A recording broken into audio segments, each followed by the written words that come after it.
Okay, so until I can figure out all the copyright stuff or whatever situation, even though it's like I see plenty of people reviewing stuff all the time, but I don't know. So it's not going to let me watch every episode, which are why we got the stuff in the background. I'm going to look into other sites like Twitch or something to see if I can do it on them or a Patreon or something like that, where we can just sit here. Oh, you know what? I'll check my school. I got a school account. I'll check that. Either way, what I'm gonna do for now is we'll just watch this recap video that they have on YouTube, which is like 38 hours or 37 hours, and it gives a whole review of all the episodes up to Eggman Island or Wano, to the end of the Wano arc, I think. Um, in the meantime, let's go to these. Show this right. These waiting on that. Two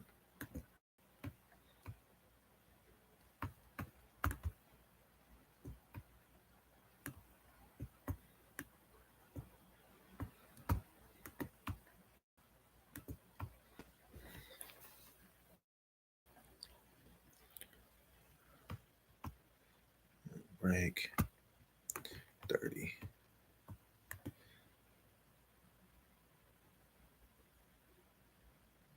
Honestly, that goal might get rejected.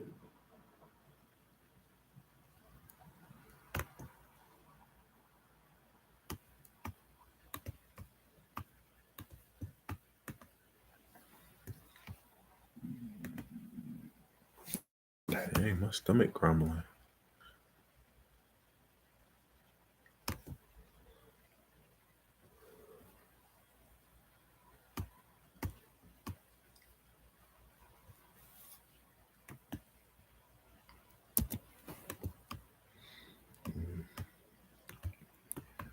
Let's see, and then trying to kind of figure out what's going on with this, and it's okay. I'll figure it out. I will figure it out.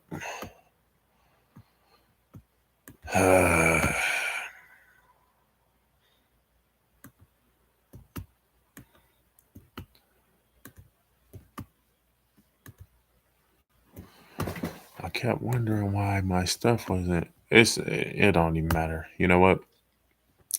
Don't even matter. Look at this. I'm getting out of this gold. I think gold will. I don't think it has enough strength to keep going up. That's why it's been stuttering up there the whole time.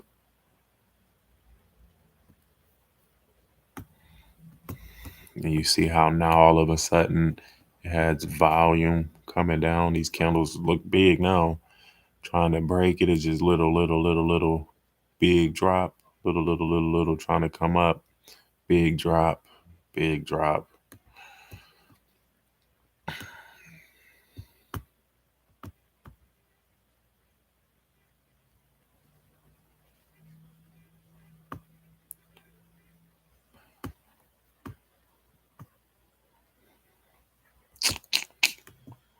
Yeah.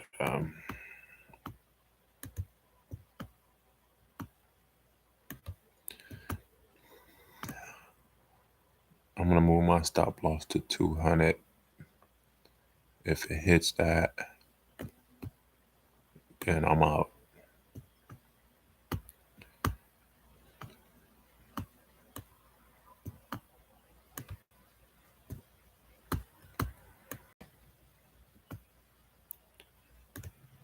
Oh, I'm showing the wrong screens. I'm gonna get it together, y'all. I'm gonna get proficient in keeping track of all of this stuff.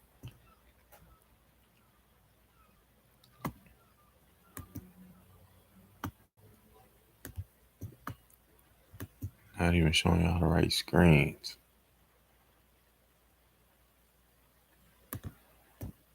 Where's the? And then my stuff that I be putting on here is not even here.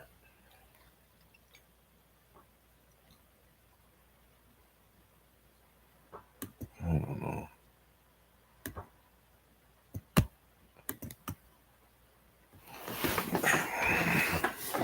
Tomorrow will be better, y'all. Tomorrow will be better. I'll be better suited to not having to keep worrying about the stream. It might still have some issue with the connection, but it'll be better tomorrow. I won't be trying to. Hmm,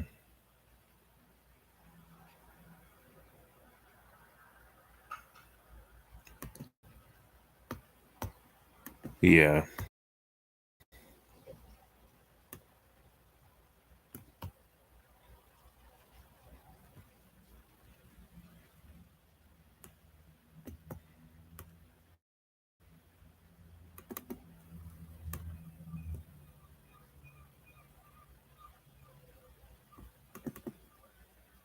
And then look at this. Just dropping below the thing.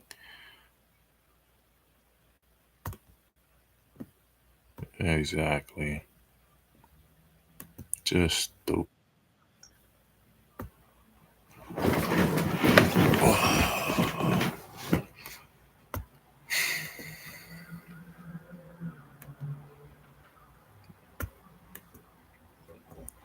And then I'm not even showing the right.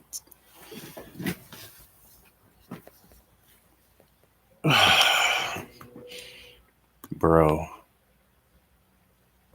this is starting to irritate me.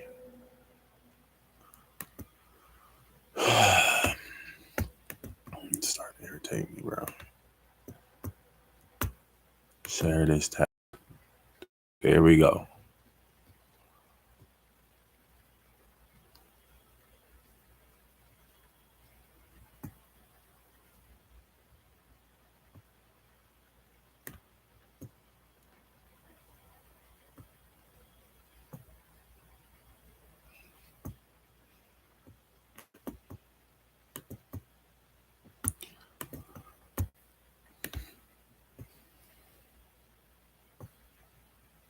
Nope.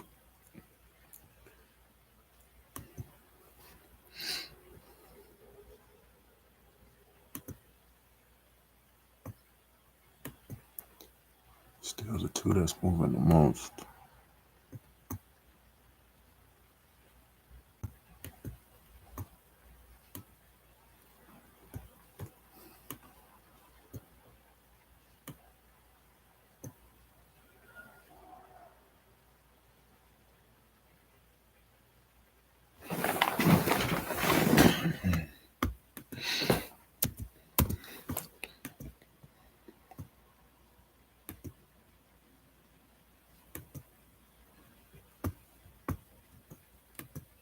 Oh,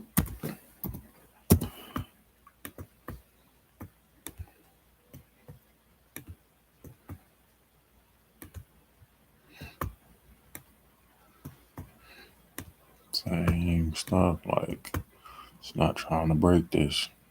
Come on now.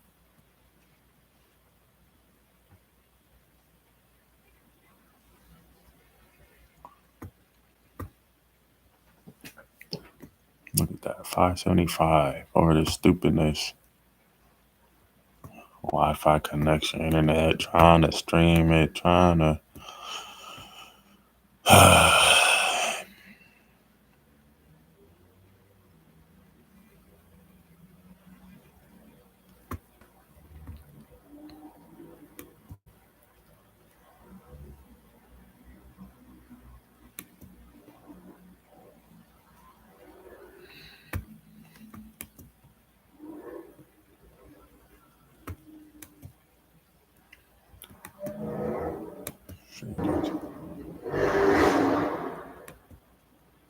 I would be having them type of cars, man.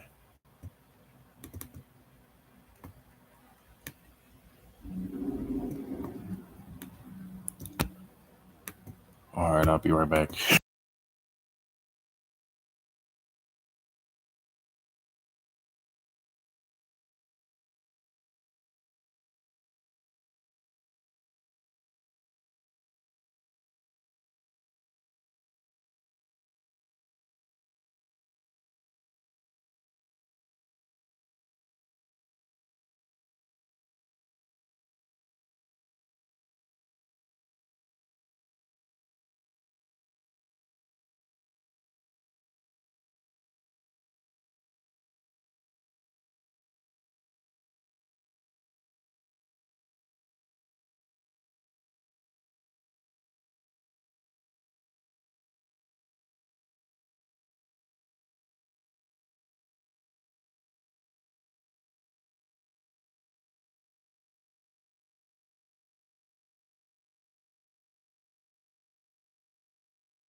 Like, see what I'm saying? Like, it's just doing stupid shit, bro.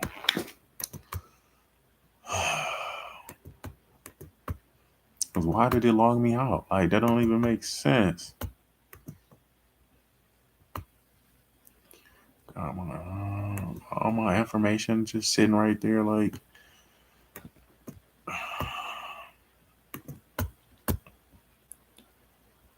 this is this is really gonna piss me off, bro. That's why I want to do this series, but until I get some better equipment, I might just have to just do this another time.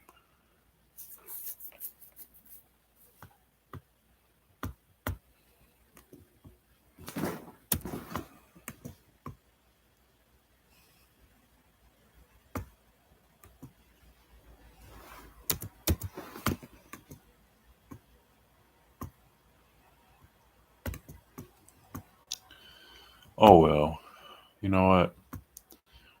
It is what it is.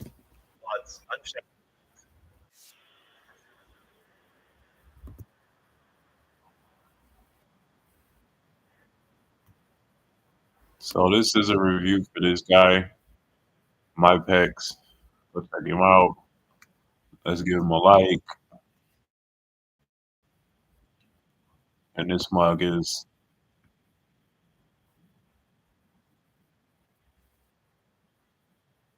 that's not right. Yeah, it's like 37. I don't know. Like even this isn't even the right timestamp. Um, breathe, breathe.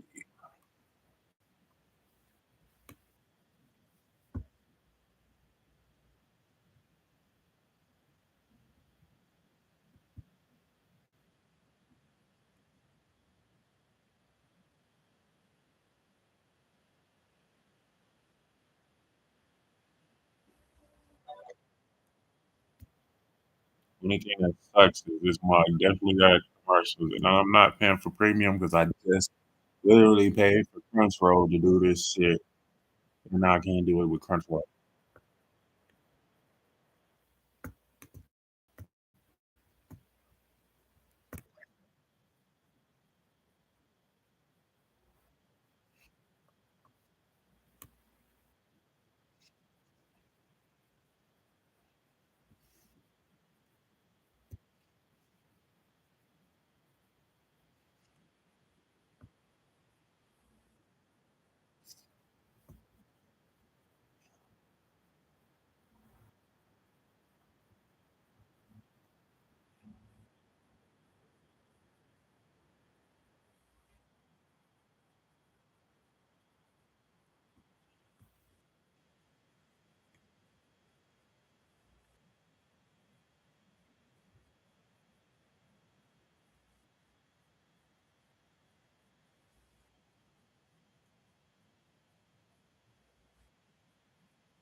Yeah, we'll just do it this way. It still gives us almost 40 hours, like 37 and a half hours. We don't show it down here, but it's like 37 and a half hours of playtime. Actually, it might be more than that.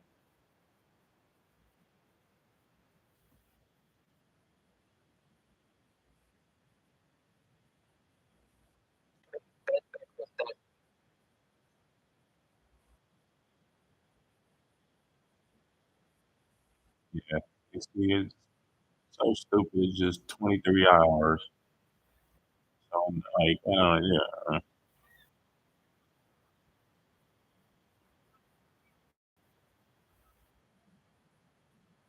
Oh, you know what? Yeah, I guess that makes sense. 34. Okay, 37 hours. That makes sense. That's 37 hours, 38 hours.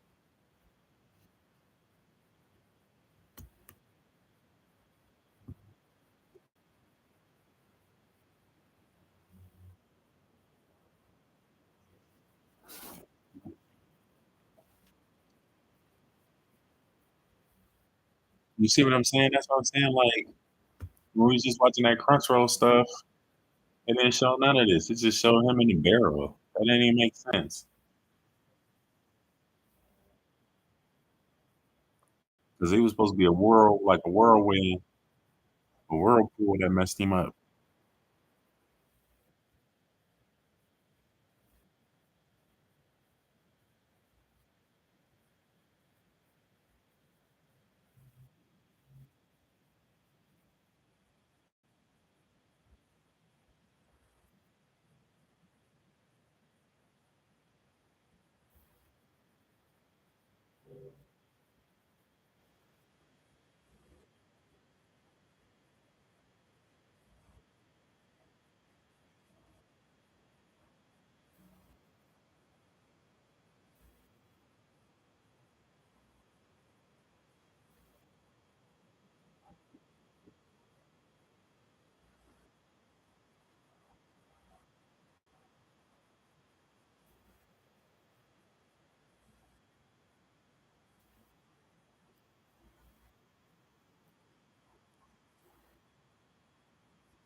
One thing I will say about this channel, though,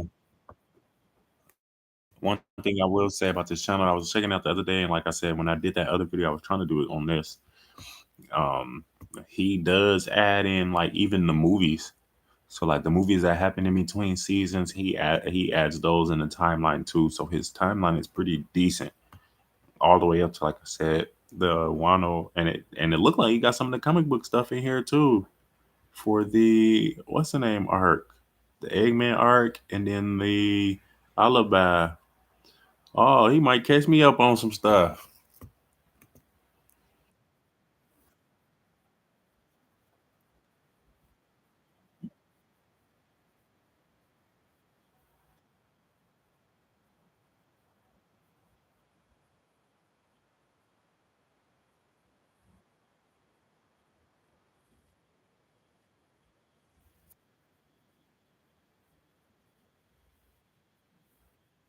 And they do be saying some of the names wrong. I mean,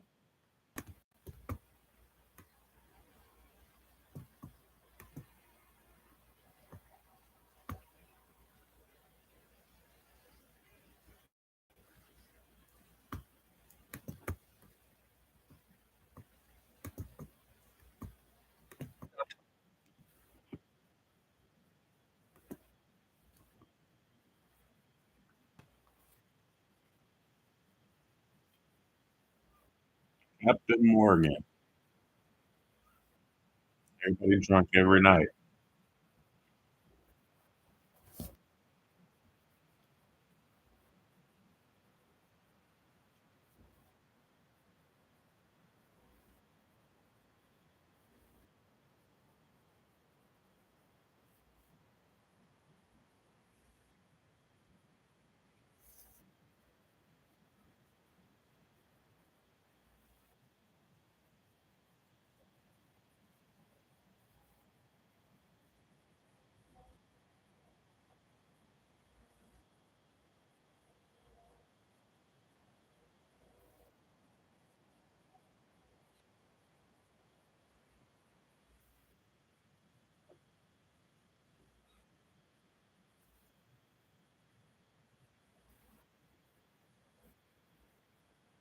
Zoro was like, "What? They're gonna give you?"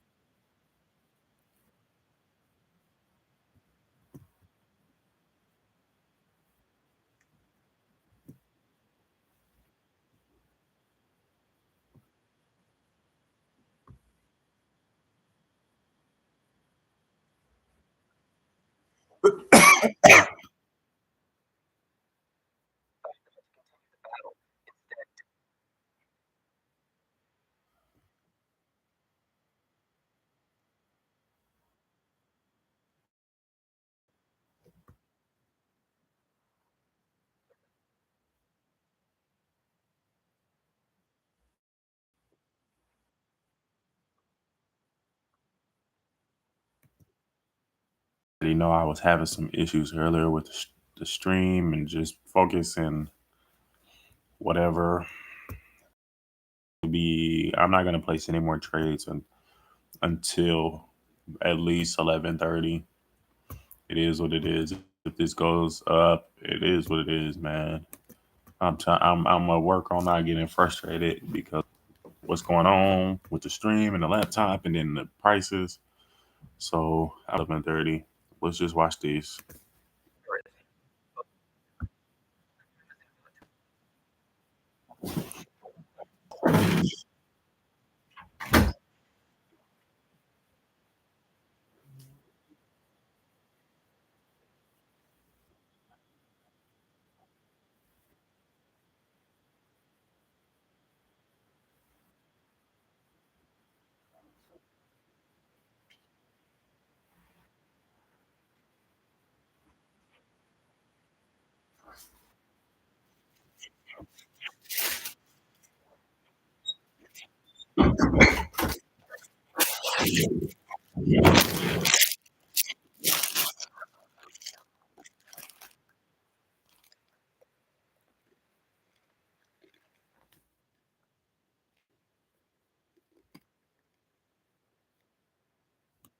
Mm-mm. Oh,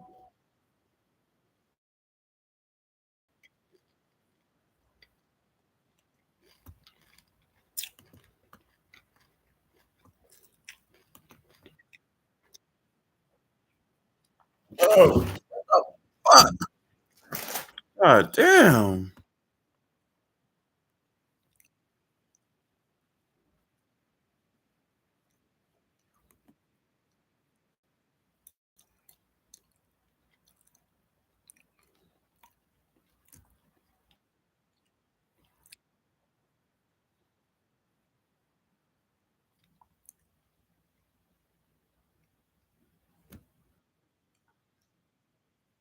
Skip it.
Yeah, Buggy gotta be one of the most luckiest mugs in the series. For real, for real. This mug, once you get to seeing what he get through, what happened, and what he go through, how he do it, he be like, "Ain't no way."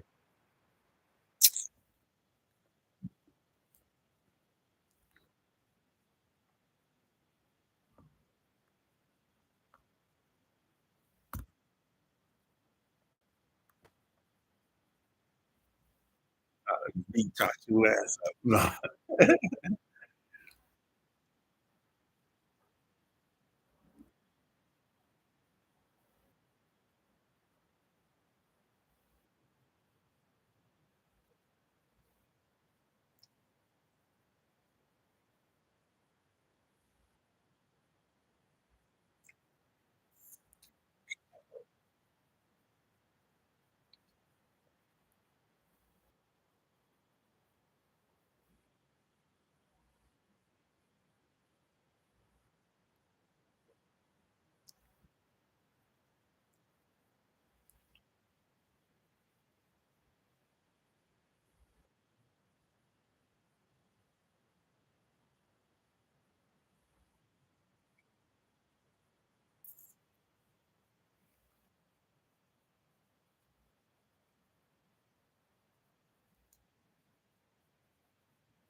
Mhm.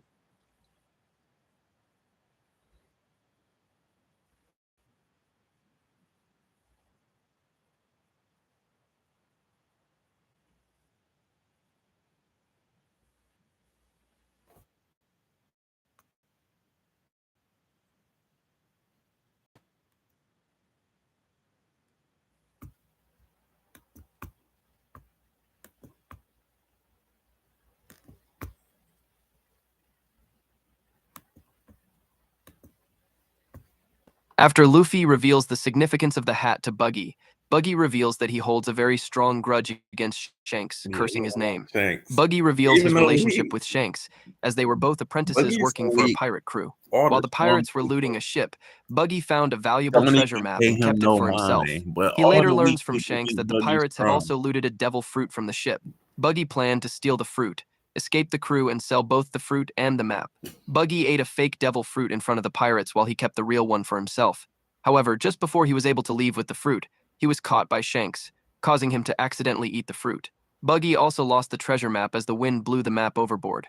Buggy, who permanently lost the ability to swim, was unable to recover the map, foiling his plans of defecting from the pirates and starting his own crew.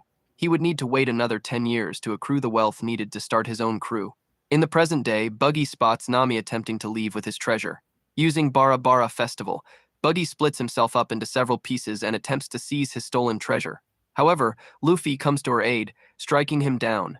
Buggy attempts to reassemble himself, but Nami restrains many of his body parts with a rope, leaving Buggy much smaller. Luffy then strikes the weakened Buggy with Gomu Gomu no Bazooka, sending him flying into the air and out of the town. Nami gives Luffy the map of the Grand Line while she keeps the rest of Buggy's treasures. She agrees to temporarily sail with the crew as an opportunity to acquire bellies. Meanwhile, the citizens of Orange Town, who had evacuated to the outskirts due to Buggy's invasion, grow increasingly concerned for their mayor's safety and decide to return to the town.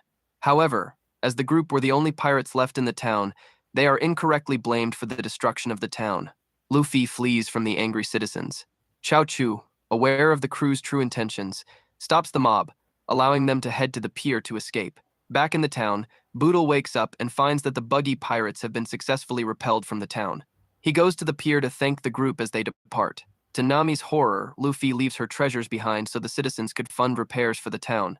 The crew, who lack a ship adequate for the Grand Line, decide to stop by Syrup Village. a small island in the south, Mhm. in search of a better My ship. guy, In you Syrup suck. Village, the town prankster fools the townspeople into thinking pirates have come to attack the village.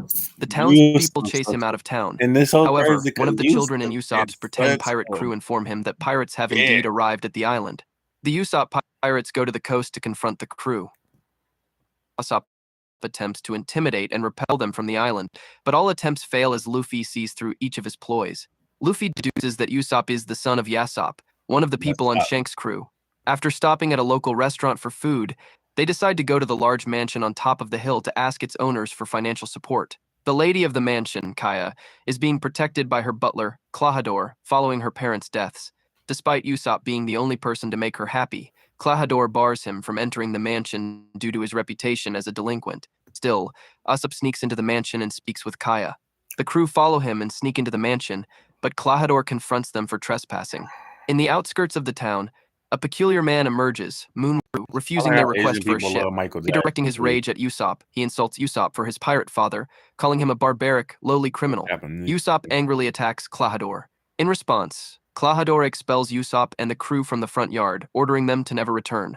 Kaya remains in her bedroom and cries, and Klahadore enters to console her. He explains his past and the reasoning behind his protection of her. After being expelled from the ship he was working on, he was left derelict in Syrup Village. Kaya's father kindly accepted him into his mansion, and he dedicated himself to servitude for Kaya's family. After Kaya's parents passed away, Klahadore decided to become her guardian and protect her from harm, including Usopp, whom he considers to be a bad influence on her. Kaya forgives Klahadore for his harsh handling of the situation. Zoro and Nami remain on the outskirts of town with the children. One of the children discovers the strange moonwalking man and alerts the others. The man introduces himself as a hypnotist. He demonstrates his skills by hypnotizing the children with a chakram on a string, causing the children to fall asleep. However, he accidentally hypnotizes himself, causing him to fall asleep as well. Usopp and Luffy sit on a cliff, where they discuss Usopp's father, Yasopp. However, they find Klahadore, who is privately meeting with the hypnotist, Django, at the base of the cliff.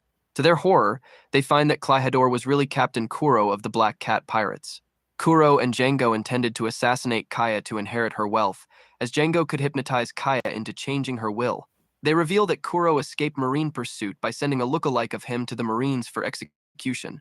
Django reveals that the Black Cat Pirates ship was stationed at the island, ready to invade the village.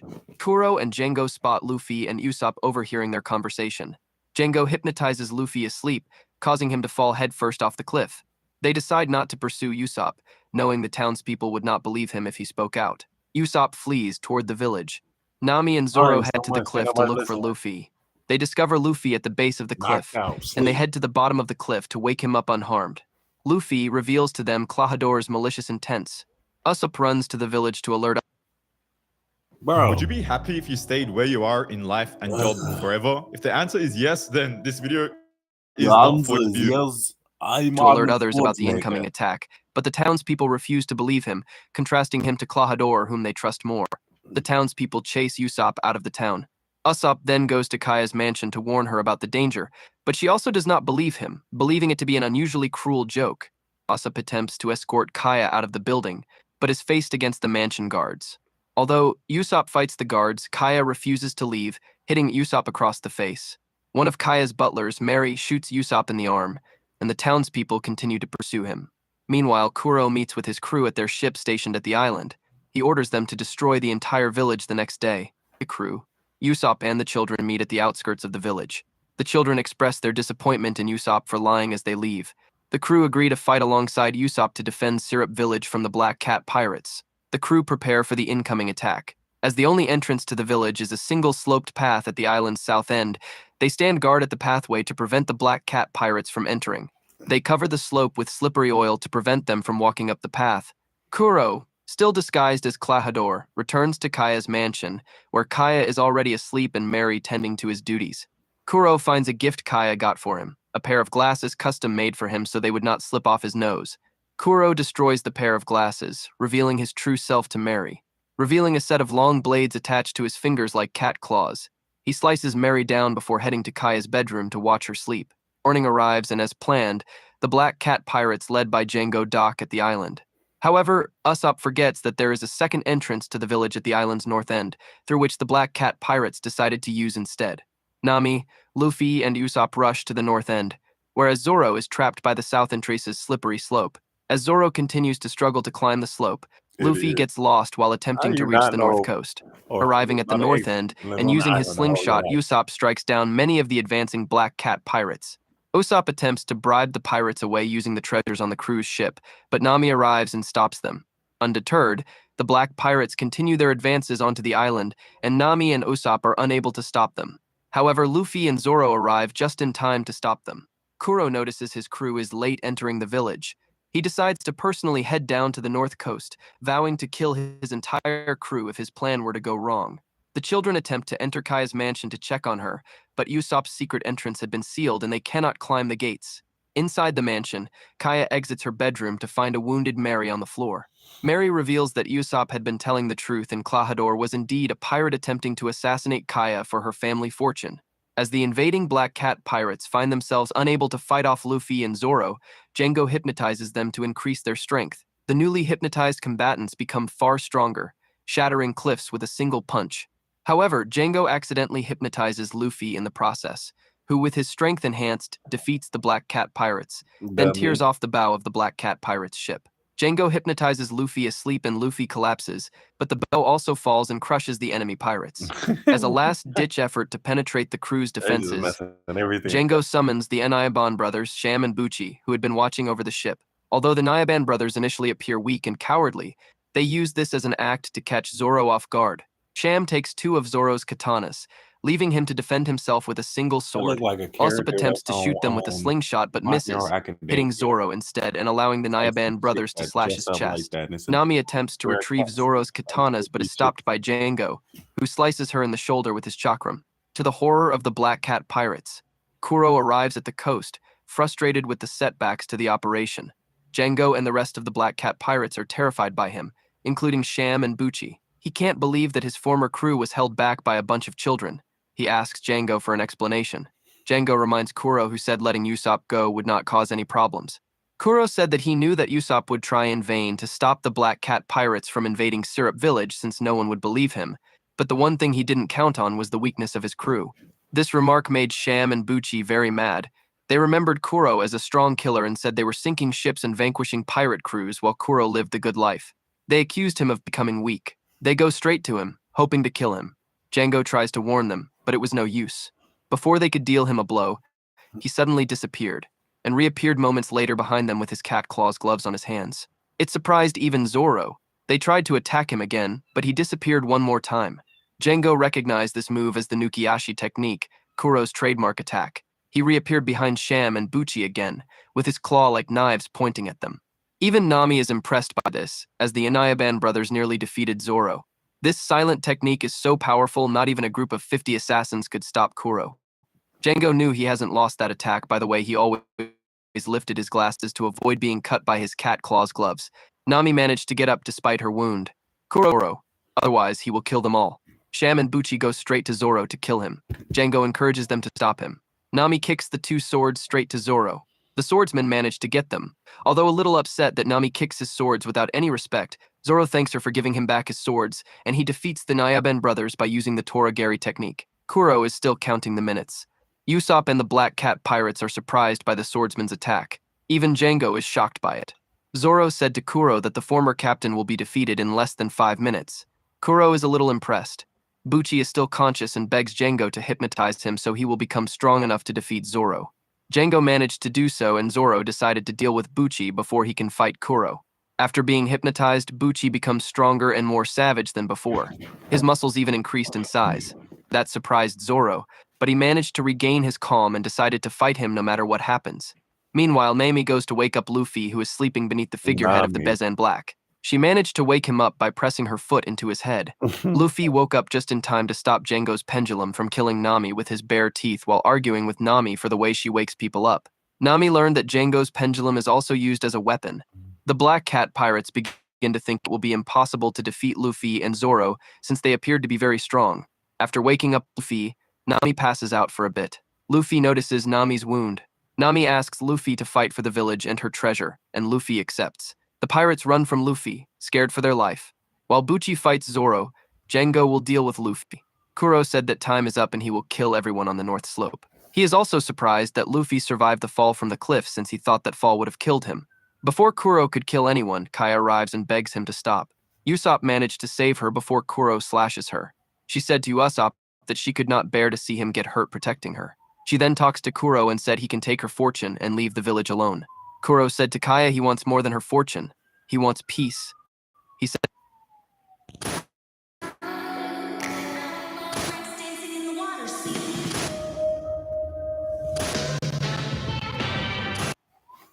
He said, despite her plea, the Black Cat pirates will still attack Syrup Village and kill her. She then pulled a gun from her coat and pointed it at Kuro. She threatens to kill him if Kuro and the Black Cat pirates don't leave the island this instant. Kuro managed to lower her guard down by talking about the last 3 years they spent together. He also said that spending 3 years with her was an insult to his pride as a pirate. He takes the gun from her and throws it to the ground.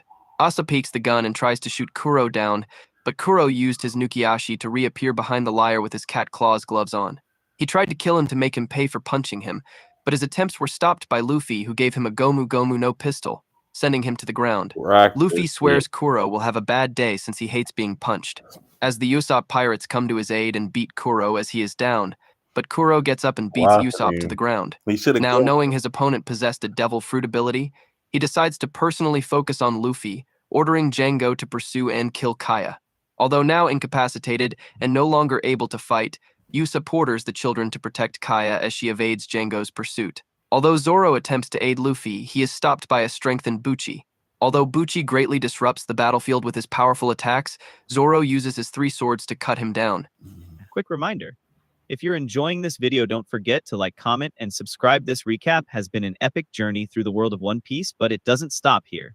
Let me know in the comments what saga theory or moment you'd like me to dive deeper into next. Your ideas shape what's coming, so don't hold back. Now let's get back to the adventure. Kuro mocks Usopp for his weakness and determination to become a brave warrior, and his crew joins in the mockery.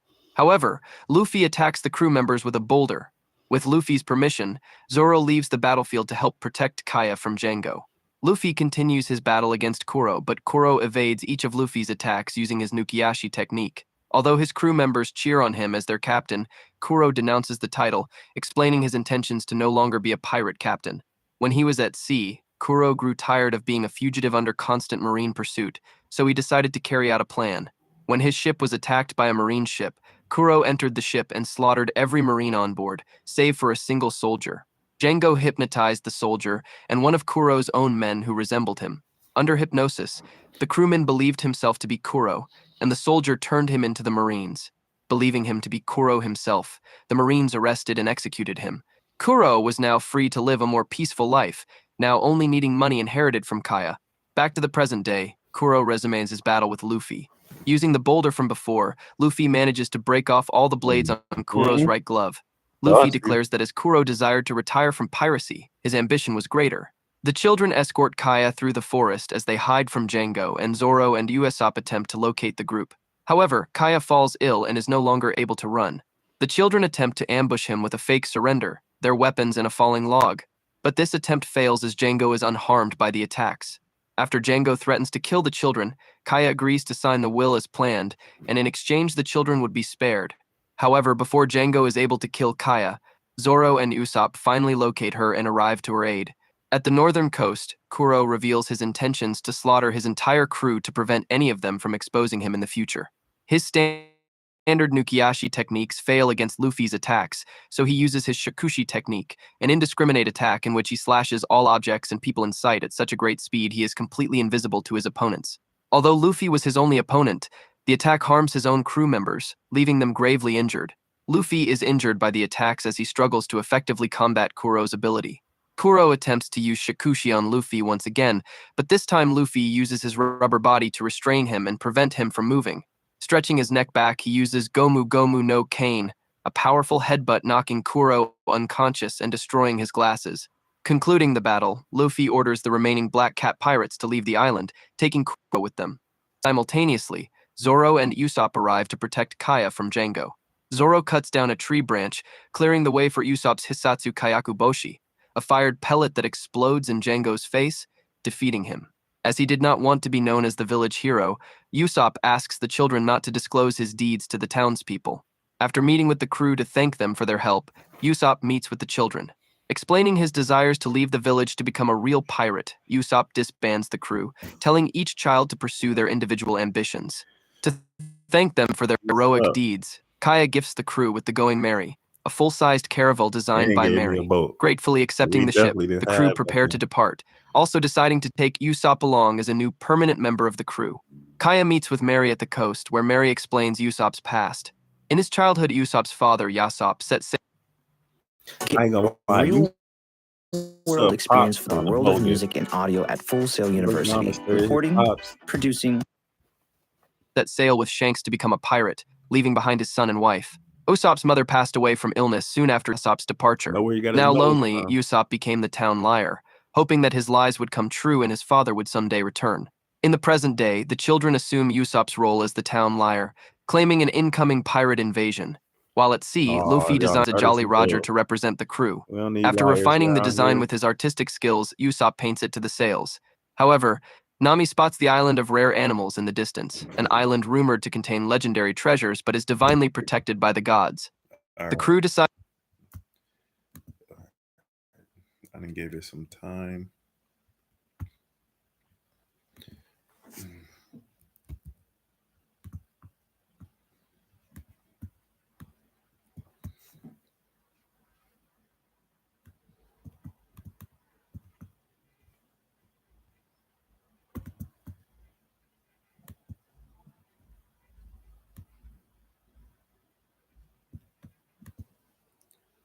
I like that one.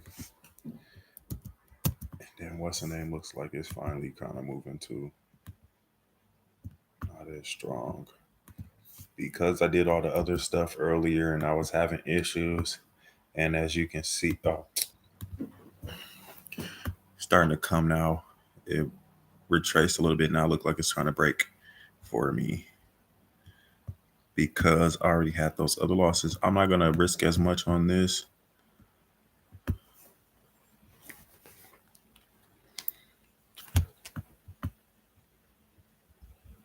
Instead of like 5, I'm gonna go for like Order 3. filled.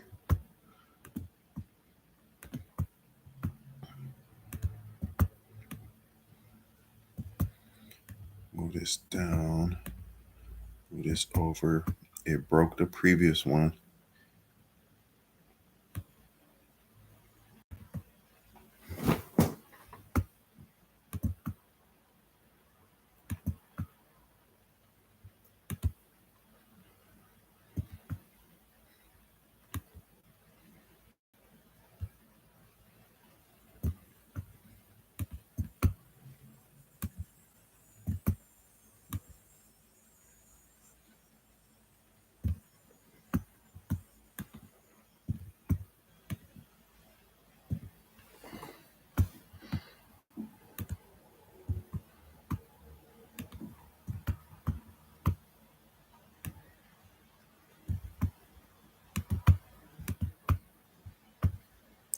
$15. Let me go to the 5.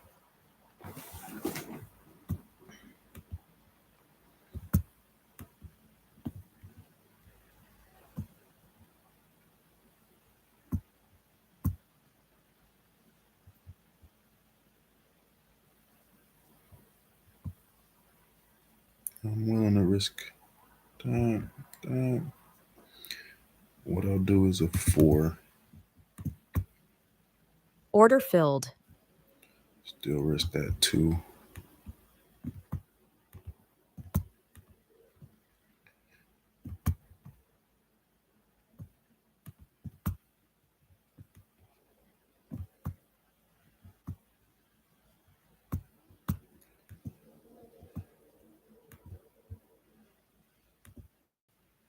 decide to dock at the island to plunder its treasures. However, they are quickly confronted by strange hybrid animals and an unseen man claiming to be a god. After his makeshift traps fail against the crew, he attempts to retreat, but the crew catch him. They discover the man is Gaemon, a man who had been trapped in a box for 20 years. He Luffy said, quickly befriends Gaemon. Gaemon. I don't know if y'all ever seen Soul playing, but he said, "My name is Gaemon, not Gay Man, like 2 men, you know." but is warned of the Shut up, horrors Cat that lie Williams. ahead in the Grand Line. I mean, Game that- On that explains his one's past. probably- Formerly a boy aboard a pirate ship, No, he what too is arrived at the Wetland? island in search of treasures, but his crew failed to find any treasure after a month of searching and prepared to leave. Game On finally found treasure atop a mountain, Free, but fell off the mountain and into a box where he became stuck. He also found out that his Dang, crew had that's already bogus. set sail, leaving him behind. The crew decide to They search for the they treasure bogus. themselves. However, after Luffy climbs the mountain, he realizes that all 5 treasure boxes at the top of the mountain were empty. Luffy decides to invite Gaimon into his crew. Gaimon refuses, stating that he had befriending the animals native to the island. He also states that knowing there was no treasure gave him closure and the freedom to live as he pleased. After Gaimon thanks them for their help, the crew depart, heading towards their next destination. After Luffy finds a box of cannonballs on board, he and Usopp decide to play with the ship's cannons. As they do so, Zoro takes a nap, where he dreams about his childhood.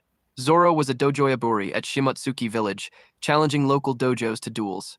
However, after challenging the dojo of Kushiro, he faced defeat at the hands of Kushiro's daughter, Kuina, and as promised had to join the dojo as a student. After training much more rigorously than his peers, he became strong enough to defeat the adults at the dojo, but was still unable to defeat Kuina. One day, Zoro challenged Kuina to a duel using real swords as opposed to Shinai. Kuina defeated Zoro for the 2000th time. However, she lamented she would never become a powerful sword fighter as she was a woman. Zoro and Kuina promised to each other to train harder and become stronger, and one of them would become the world's greatest swordsman. Both kept their promises and increased their training efforts, but Kuina tragically suffered a fatal fall down a flight of stairs. With Kuina deceased, Zoro decided he had to become the world's greatest swordsman to honor his promise. Kushiro entrusted Zoro with Kuina's prized heirloom katana, the Wado Ikimonji, for him to further his training. Zoro would train for another 8 years before leaving the dojo to become a pirate hunter. Back in the present day, Luffy fires the cannon at a distant rock. They then go to the kitchen, but they find themselves raided by Johnny, Zoro's old friend. Johnny accuses the crew of attempting to kill his friend. Johnny explains that after his bounty hunting partner Yosaku had fallen ill from an unknown disease, they had stopped at a rock so Yosaku could rest. However, the rock was targeted by Luffy's cannon, which he assumed to be a deliberate attack. The crew take an ill Yosaku on board and Nami diagnoses him with scurvy, a disease caused by a vitamin C deficiency. After treating his illness by feeding him lime juice, they bring him inside to rest. The crew decide they need a crew member specializing in cooking to tend to their dietary needs. They decide to stop at the Barity, a ship and ocean going restaurant. However, they arrive at the same time as Marine Lieutenant Fullbody, who enters the restaurant for a date but orders his men to destroy the crew's ship. Luffy deflects their cannonball with his rubber body, but this causes the cannonball to strike the Barity's rooftop, blasting a large hole in the roof and injuring the head chef, Zeph. As Luffy had no money to pay for repairs, Zeph forces him to work as a chore boy for an entire year to make up for the incident, and he refuses to negotiate with Luffy. Meanwhile, Fullbody gets into an argument with the restaurant's sous chef, Sanji, after the former attempts to place a fly in his soup. After the argument escalates, Fullbody destroys the table, spilling the soup on the ground. For wasting the food he made, Sanji beats Fullbody with his legs, prompting the other members of the crew to enter the restaurant to investigate the loud sounds. Barity's patissier, Patty, denounces Sanji for his violent actions against Fullbody. Zeph also beats Luffy through the floor above, causing them to fall into the dining area below. While Zeph, Patty, and Sanji continue to argue, Fullbody attempts to flee, but is informed by his crew that Don Krieg, the most feared pirate in East Blue, has escaped their custody despite being starved for days. One of Krieg's officers, Jin, appears at the restaurant requesting food. Patty refuses to feed him as Jin cannot pay for the food, beating him to the ground and throwing him outside. Sanji decides to generously feed Jin with a dish of seafood risotto, which he gratefully accepts.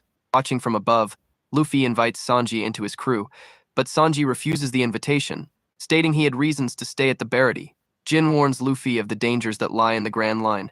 Jin leaves on his ship to return to his captain. Luffy and Sanji return to work, where the former works as a chore boy, but his clumsiness destroys the kitchen. Patty orders him to become a waiter instead, sending him into the dining area to take orders. While Luffy tends to the crew's table, Sanji serenades Nami, which disgusts Zeph. Meanwhile, Jin returns to Krieg at their headquarters. Despite Sanji's generosity towards Jin, they decide to plan an invasion of Barity. Sanji attempts to charm Nami, treating her with a fruit Macedonia, which gets him into an argument with Zeph. However, fog arrives and the customers notice the arrival of Krieg's fleet. Fearing Krieg's reputation, the patrons immediately flee the restaurant. Krieg enters the Barity with Jin, begging for food and promising not to attack the ship if fed. Against the wishes of Patty and all the other staff, Sanji agrees to feed him, giving Krieg a bowl of rice. Krieg hungrily eats the food, but staying true to his reputation, once he finishes his food, he betrays the Barati, launching an invasion. Having a damaged ship and 100 starving subordinates, he demands the staff to feed all of his crew members, then vacate the Barati so he could take the ship for himself. Sanji attempts to comply with Krieg's demands, but the other staff restrain him, refusing to give up the ship. Patty shoots him with Shokotari meatball, but his golden armor leaves him completely unharmed by the explosive. In response, gun barrels emerge from the armor, and he opens fire at the kitchen staff.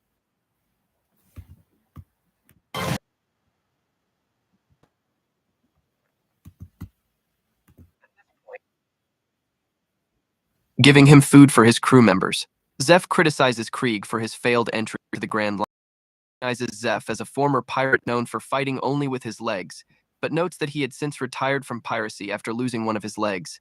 Believing he only lacked the knowledge needed to traverse the Grand Line, Krieg demands Zeph's old logbook to help him return to the sea.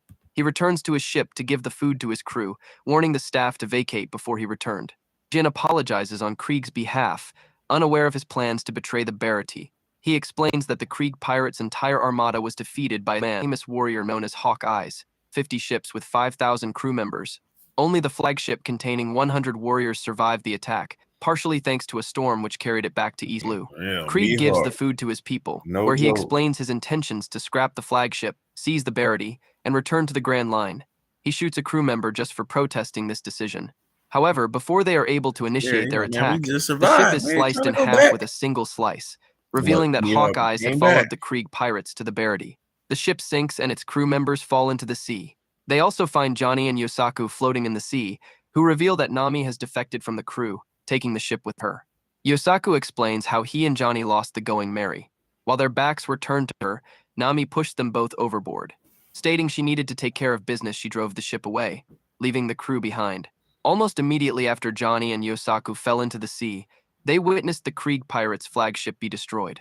Zoro recognizes the assailant as Dracul Hawkeye's Mihawk, rumored to be the world's greatest swordsman. Mihawk states that he attacked the Krieg pirates simply for his own amusement. Zoro immediately challenges him to a duel, to which he accepts. However, seeing Zoro as comparatively weaker than him, he uses a Kogatana. They begin battle. Despite wielding 3 katana, Zoro is unable to land a single attack on real, Mihawk, with that who little bitty blocks knife. each of his attacks with his Kogatana. Eventually, he manages to wound Zoro, piercing him in the chest. Seeing Zoro's strong will, Mihawk agrees to use his Mido, Yoru, against Zoro. With this weapon, Mihawk destroys 2 of Zoro's katana, leaving only Zoro's Wado Ichimonji unharmed and further wounding him. In defeat, Zoro allows Mihawk to slash him across the chest, knocking him unconscious. Mihawk deliberately let Zoro live, telling him to become stronger so Zoro may eventually surpass him. Zoro agrees, vowing to never lose another battle before defeating Mihawk. Satisfied with the duel, Mihawk decides not to pursue Krieg, leaving. With all interruptions gone, Krieg is now able to attack the Barati. Luffy orders Usopp and Zoro to pursue Nami while he faces Krieg on his own. Zeph agrees to nullify That's what I rock Luffy's with debts Mihawk. if he repels the invasion. Mihawk, regardless of pirate, lord, whatever you got going on, I can tell Mihawk is a genuine person. He laid back. He like fighting strong people with good morals and just doing his own thing. I like Mihawk. Krieg briefly speaks with his crew about his intentions, stating that if he could seize the Barati, its inconspicuous appearance could be used for deception. Zeph's logbook could also provide useful strategies for traversing the Grand Line, as well as information surrounding the legendary treasure, One Piece. This motivates his men to start battle. To prevent damaging the restaurant's interior from battle, Sanji orders a staff member to raise the Finn's 2 platforms on either side of the restaurant which could function as the battlefield. The Krieg pirates enter the Barati's port side Finn. As the chefs battle, Patissier Patty and Charcutier Karn operate the Sabagashira I, a fish-shaped paddle boat, and charge at Krieg. Krieg's armor blocks the Sabagashira's artillery, and he then throws the boat back at the Barati. The boat crashes into the Finn. The chefs charge at the Krieg pirates, but are defeated. Remembering how they were accepted into Barati, Patty and Karn increase their efforts and defeat many enemy forces, but are taken down by one of Krieg's officers, Ironwall Pearl, a man covered in metal shields. Pearl flaunts his record, as he has won all of his battles without shedding a single drop of blood. However, just as he speaks, Krieg strikes the mast Luffy is holding onto. Luffy falls and hits Pearl from behind, causing Pearl to hit his head against one of his shields, giving him a nosebleed. His record tarnished, Pearl enters an enraged state, where he sets himself on fire, which spreads to the entire fin. Despite this, Sanji manages to strike Pearl several times with his combat abilities, utilizing only his legs. Pearl is knocked back, and he is crushed by a falling mast, knocking him out. Despite the initial victory, Jin catches Zeph off guard, holding him at gunpoint. Pearl recovers from Sanji's attacks and prepares a counterattack, stating that Jin would shoot if Sanji were to dodge his attacks. With this, Sanji has no choice but to take his attacks, as he is struck in the head by his shields. While he is down, Sanji reflects on his childhood with Zeph. As a child, Sanji was working as a cook aboard a cruise ship, which was then attacked by Zeph's crew, the Cook Pirates. The Cook Pirates plundered the ship and beat Sanji, where Sanji states his dream of locating the legendary All Blue. However, the ships were suddenly caught in a storm, and a particularly strong wave swept Sanji overboard. Zeph chose to risk his life, diving into the sea to save Sanji from drowning. Another strong wave then sunk both ships, presumably killing all people on board. Dang. Here we go. Here we go. Here we go. Here we go. This is why I was trying to do this on Crunchyroll. But his leg became caught by the ship's wreckage. Zeph had to cut off his own leg with a chain to set himself free. He then rescued Sanji and carried him to a deserted, rocky island. On the island, they divided their rations amongst themselves and went to opposite ends of the island to spot incoming ships. Although Sanji rationed his share of the food to last 20 days, and that's not how he lost his leg. Come on, man. It eventually ran out and he was left starving for several more days. He confronted Zeph, who held a comparatively larger share, and cut open his bag. He finds, to his horror, that Zeph's share was treasure, and he had given Sanji all of the food. Sanji then discovers that he had also severed his right leg to save his life. Zeph explains his reasoning, stating that he also shared Sanji's dream of locating the All. I could have swore. I'm going to have to check that out, because even the Netflix series, that's how it happened. I could have swore Buddy cut his leg off to eat that mug.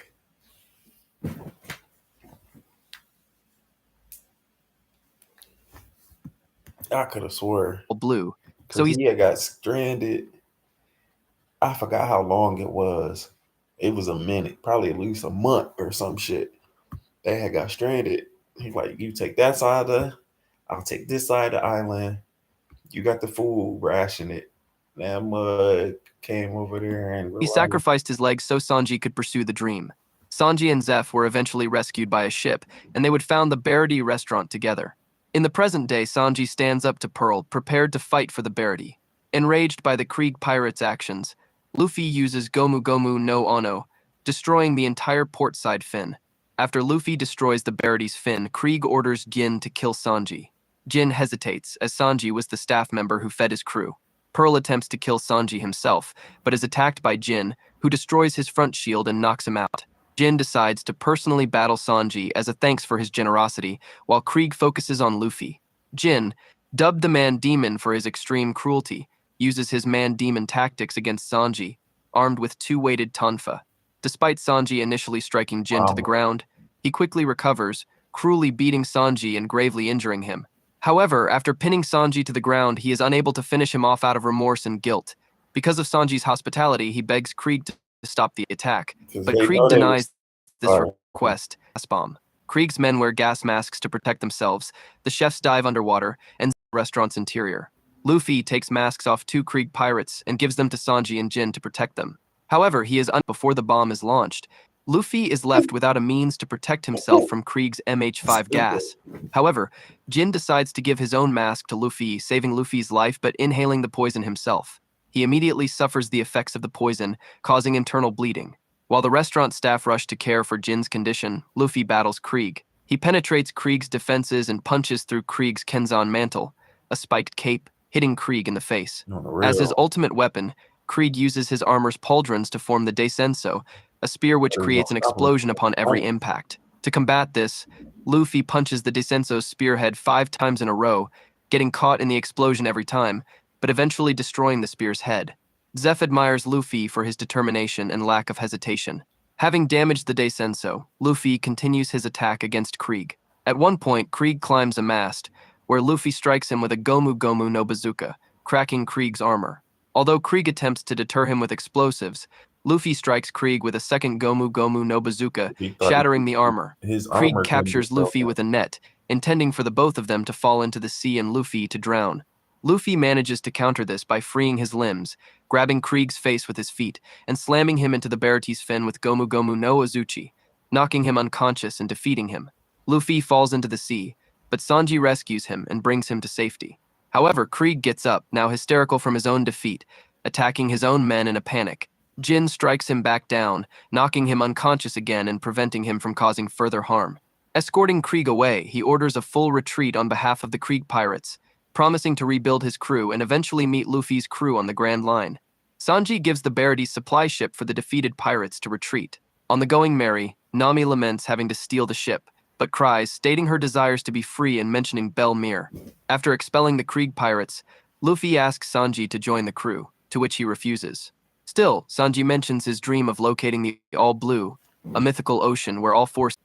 The restaurant staff taste Sanji's soup, and Patty, Carney, and Zeph all pretend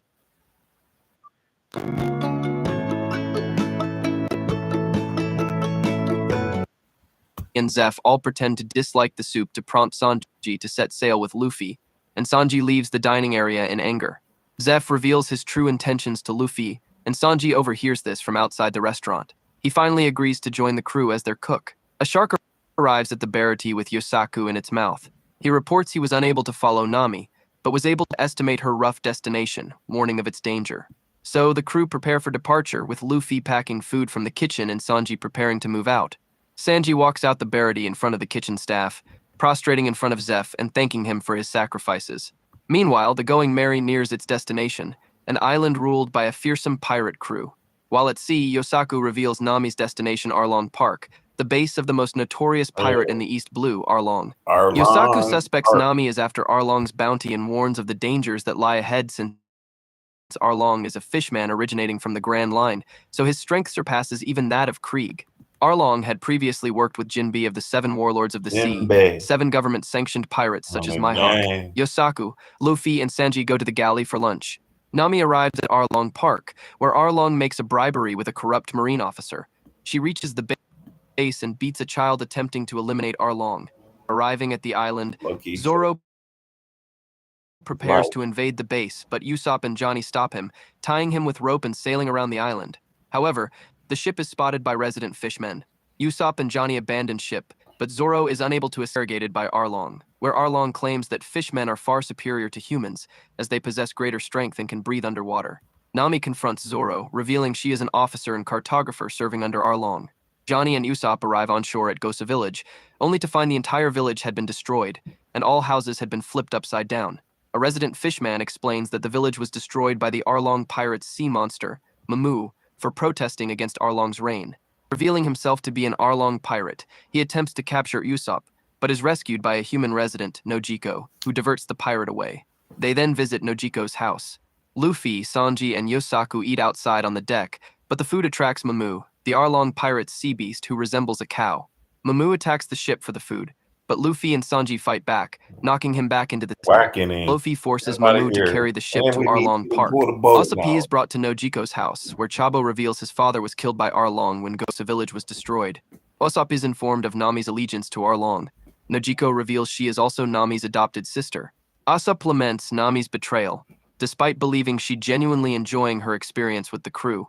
In Kokoyashi Village, Usopp and Nojiko hide from Arlong, who confront a man, Genzo, for possession of a weapon. Nojiko reveals that Arlong sees humans as inferiors for him to use as he pleases, forcing all citizens under his reign to pay him a monthly tribute to him in exchange for their lives. He destroyed Gosa Village because of the failure of one person to pay the tribute. Arlong reveals his intentions to use the funds to dominate all of East Blue. Deeming the mere possession of a weapon as a form of rebellion, Arlong decides to execute Genzo. However, Usopp interferes, shooting him with his slingshot standing on a house. Enraged, Arlong lifts the house off its foundation, slamming it into the neighboring house. Fearing the loss of another stream of income, Arlong's crew restrain him to prevent him from destroying Kokoyashi Village. Genzo's wounds are treated, and Nami visits a marked grave atop a cliff. She states her intentions to raise 100 million bellies to buy her village back from Arlong. As Luffy, Sanji, and Yosaku sail towards Arlong Park with Mamu's help, Zoro, having cleared the base from all other enemies, meet one of Arlong's officers, Hatchin. Believing him to simply be a guest visiting the base, Hatchin offers to give Zoro a ride to Kokoyashi village. Zoro departs just before Arlong returns to the base and discovers the damage done to the base. He is informed that the prisoner they have just captured was none other than pirate hunter Roronoa Zoro. Meanwhile, Usopp evades pursuit by angered Arlong pirates. Although successfully escapes Arlong's lesser combatants, he falls off a cliff, attracting the attention of Chu, one of Arlong's officers. He is captured and brought to Arlong Park for interrogation. Another officer, Kurubi, suspects that Nami lured Zoro to the base, then helped him escape custody. Nami arrives to levy the allegations made against her, but Kurubi adds to the accusations, reporting finding a treasure map in Nami's home, suggesting she was keeping treasure in Kokoyashi village. In order to prove her allegiance to the Arlong pirates, she stabs Usopp in the stomach, causing him to fall into the pool. Arlong's officers now trust Nami, letting her go. Nami goes to her office, but notices that Luffy's ship had arrived at Arlong Park. The ship is sent flying into the sky, meets Zoro in the forest, and crashes into a paddy. At that moment, Johnny, having witnessed Nami stab Usopp, reports Usopp's killing. Nami confronts the crew at the paddy field, clarifying her allegiance to the Arlong pirates and asking them to leave the island before they are captured. However, determined to take Nami as his navigator, Luffy vehemently refuses to leave the island, lying on the road to sleep. No longer wanting to face danger on the island, Johnny and Yosaku decide to part ways with the crew, bidding farewell to Zoro. Usopp, revealed to be alive, reunites with the crew, revealing that Nami stabbed the back of her own hand, leaving him unharmed and allowing him to escape alive.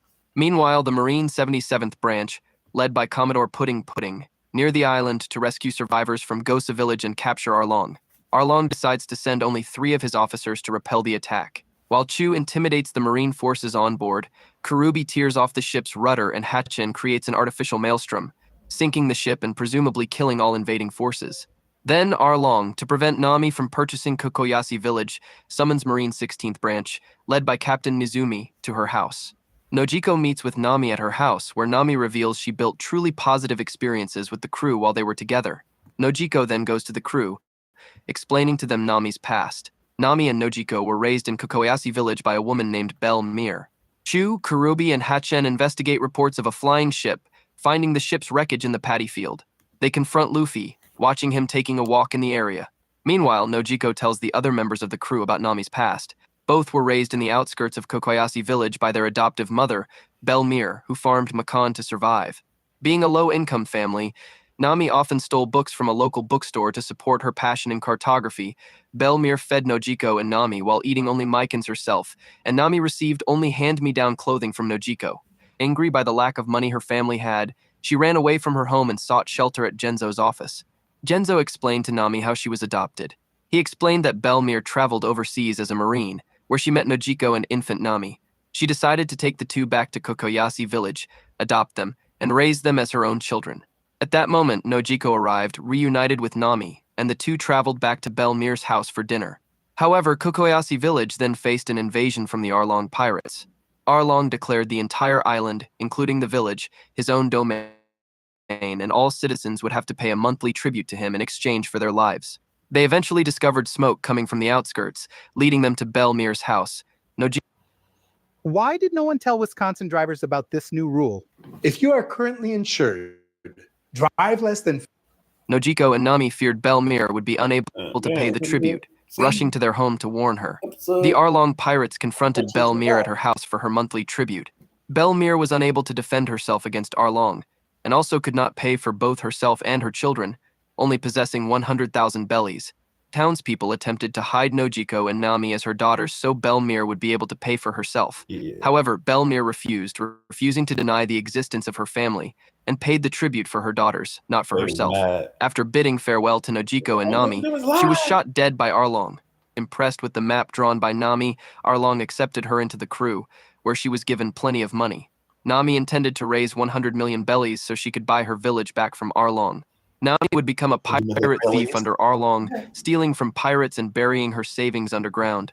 However, in the present day, Nami is confronted by Nizumi. As her treasures were stolen goods, Nizumi seized her treasures, confiscating it as government property. Despite her pleas, Nezumi seizes all of Nami's savings, finding the treasure buried in the orchard and keeping a portion of it for himself. Nami realizes that Arlong sent Nezumi to seize her wealth so he would not have to forfeit the village. After Nami attempts to fight back, Nezumi shoots Nojiko in the back. While Nojiko's wounds are treated by a village doctor, Nami confronts Arlong. Arlong argues that he did not break any terms of his promise by sending Nezumi after Nami's treasure. Betrayed, Nami returns to the village, where the townspeople led by Genzo have decided to battle against the Arlong pirates against her wishes. Knowing their strength is insufficient to defeat Arlong, Nami attempts to dissuade them, but the townspeople insist, marching to Arlong Park. Furious with Arlong's actions, Nami repeatedly stabs the Arlong pirate's tattoo on her shoulder, finally requesting Luffy's help in defeating Arlong. Luffy agrees, sending the crew to Arlong Park. Real. Johnny and Yosaku stop the villagers from marching into the base so that the crew may battle for them. The crew break into Arlong Park and Luffy punches Arlong in the face. Hatchin recognizes Zoro as the fugitive swordsman, and seeing that Usopp is alive, the Arlong pirates realize Nami betrayed them. Hatchin summons Mamu to eliminate the crew, but Luffy uses Gomu Gomu no Kazaguruma, knocking out Mamu and defeating all Arlong pirates except for Arlong and his officers. However, Luffy is rendered immobile as he planted his feet into the concrete floor during the attack. Arlong's 3 officers step forward, and Hatchin attempts to cover Luffy with his squid ink, then crush him with debris. Even though this attack fails to harm Luffy, his feet are still stuck in the ground. Sanji decides to battle Karubi, Zoro chooses Hatchin as his opponent, and Usopp accidentally angers Chu, who chases him.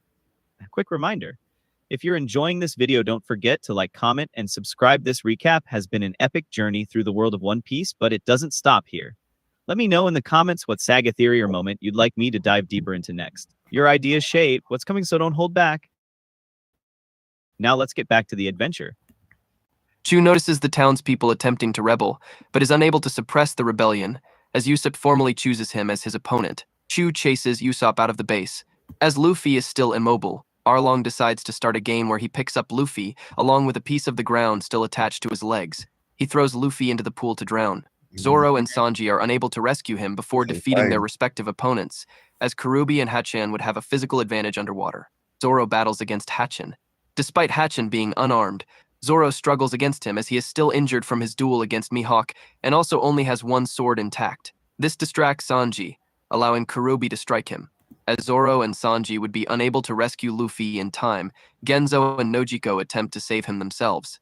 They sneak into the base, dive into the pool, and attempt to rescue him. But Genzo is unable to break the cement attached to Luffy's feet. Nojiko brings only his head above the surface so he may breathe, and Genzo remains underwater to resuscitate him. Hatchin climbs into his base to get his weapons, 6 swords for his 6 tentacles. Zoro borrows from Johnny and Yosaku's swords to use 3-sword style against Hatchin. Hatchin resorts to targeting Zoro's wounds, striking him in the abdomen. Despite potentially reopening his wounds, Zoro defeats Hatchin with Tatsumaki, destroying all 6 of Hatchin's swords and propelling him into the air. Despite defeating his opponent, Zoro is too injured to dive into the water to rescue Luffy. Sanji is forced to dive into the water to rescue Luffy, knowing Kurobi would have an advantage over him underwater. Kurobi strikes Sanji from behind. Meanwhile, Chu chases Usopp through the island outskirts. Indubitably.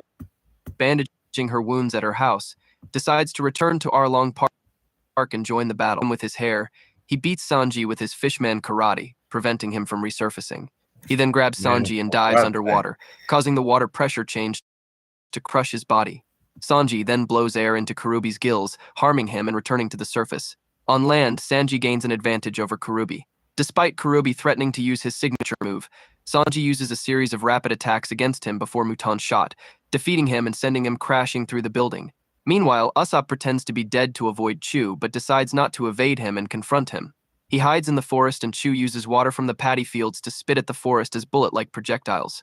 Despite this, having covered Chu with flammable wine, Usopp sets him on fire with an incendiary projectile, then strikes him with his hammer.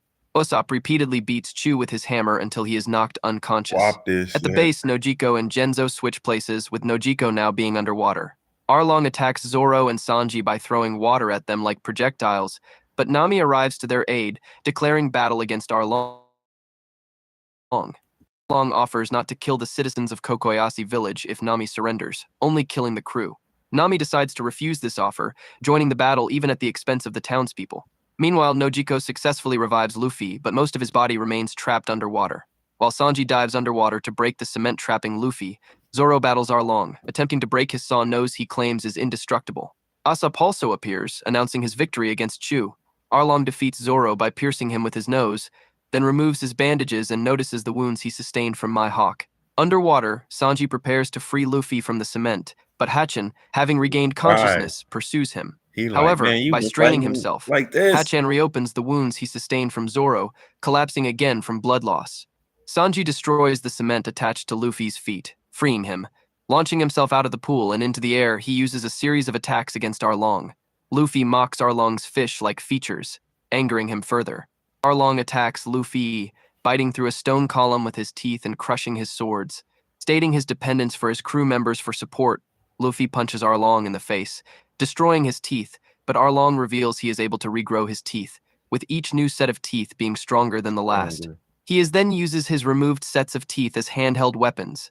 Luffy then takes one of Arlong's sets of teeth and also uses it as his own weapon, placing it in his mouth. As a He second just put his technique, teeth in his Arlong mouth. uses Shark on darts, where he dives underwater, then charges at Luffy, intending to pierce him with his That's nose. about nasty Although as he ever, uses this Luffy. attack against Luffy multiple times, Luffy is able to stop him in his trajectory using his rubber-like hands. Having been sufficiently angered, Arlong, possessing an ability similar to Sea King's, enters an enraged, stronger state. In this state, he retrieves his weapon, the Kiribachi, a saw-like Zanbato with tooth-like blades. He slams Luffy through the base's wall and into the building. Discovering the cartography room where Nami drew her maps, Luffy declares Nami his own navigator. Luffy notices Nami's old pen covered in her blood, revealing the abuse she endured as Arlong's cartographer.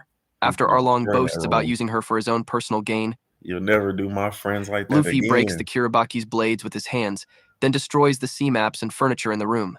The spectators outside the base notice the furniture being thrown out of the building, which is also seen by Nami, who thanks Luffy for doing so. Arlong angrily bites Luffy's shoulder, but Luffy manages to break Arlong's nose. In one final attempt, Arlong attempts his shark on tooth technique against Luffy, but Luffy uses Gomu Gomu no Ono to stomp down on Arlong's back, sending him crashing down through Battle several axe. floors before landing on the bottom I'm floor, gonna battle axe. unconscious. The structural damage caused by Luffy's attack causes the building to collapse.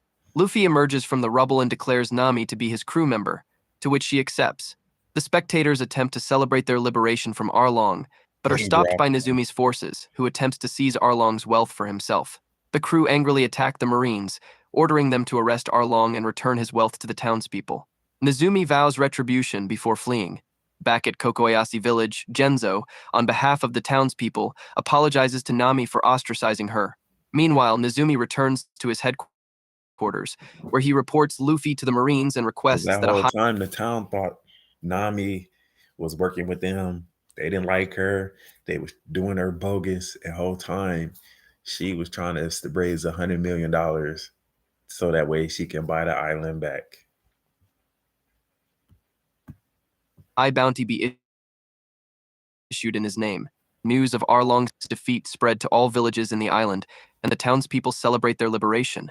As Luffy eats and Zoro receives proper treatment for his wounds from Nako, Nami visits Belmir's grave with Nojiko and Genzo, where she reveals her intentions of leaving her village to join Luffy's crew. Nightfall arrives, and as the party continues, Nami consults Nako to have her Arlong Pirates tattoo removed. She replaces the tattoo with one depicting a Mikan branch and a pinwheel before returning to her house to pack. She then departs, leaving behind the 100 million bellies she stole. Meeting the crew on the dock, Nami ignores the citizens attempting to thank her as she jumps onto the Going Merry. It is revealed she pickpocketed the townspeople as she ran past them. The citizens still thank her as she leaves. Meanwhile, it is revealed Genzo, feeling he no longer needed his pinwheel, left it on Belmir's grave. While the crew are at sea, a new COO arrives to deliver a newspaper. They discover a wanted poster for Luffy, indicating he had received a bounty. It is revealed that as Luffy defeated many of the most feared pirates in East Blue, the Marines saw him as a considerable threat and placed a bounty of 30 million bellies on his head, the largest in East Blue. The news reaches both Luffy's allies and old enemies, including Fullbody, who had been demoted to a lower rank after getting into a fight at the Barity.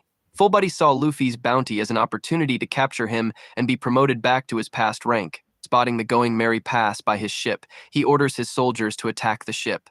However, this attack is repelled, and Full Buddy retreats upon seeing Sanji. Meanwhile, Mihawk delivers the news to the Red Hair Pirates to celebrate Luffy's accomplishment.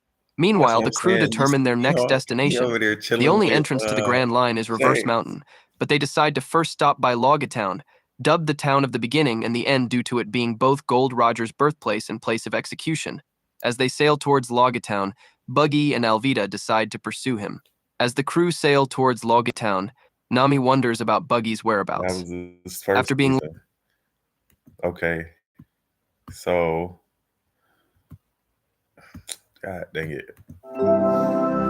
With Asana, you can manage any kind of work. Say your team is Okay, so what just happened was the first season, basically. That was the end of that Arlong Park. He got his crew, he got his core members of his crew. Sanji, Zoro, Nami. That's his core group right now. Let's check this out, right? So we got this over here. Trying to see if this price will go up to here.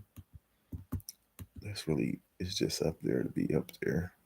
I'll move it down. I'll move it back down once the price I do that sometimes because sometimes you'll be in the market and it'll like be coming up or whatever, and then say this is my take profit. Sometimes it'll get like right here and then it might just shoot up right quick and then shoot back down, and then it could keep going up or it could retrace. So I do that sometimes just in case I get there and it just shoot up right quick and I'm okay, I get a little extra. But if the price like slowly gets up to this price, then I can just get out.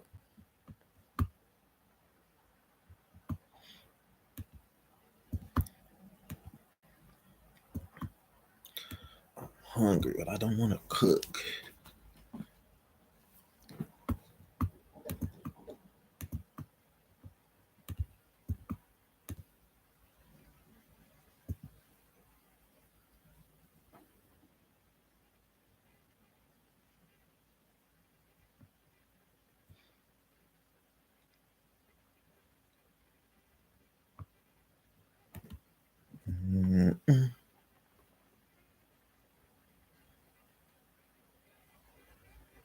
Nine.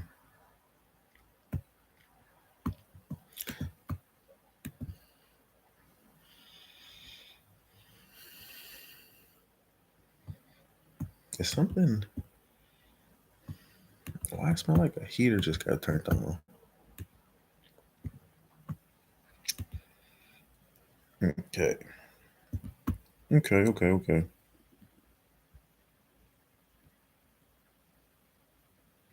I want to go to what's the name, but I don't want to stop this stream, seeing as it's the third one today.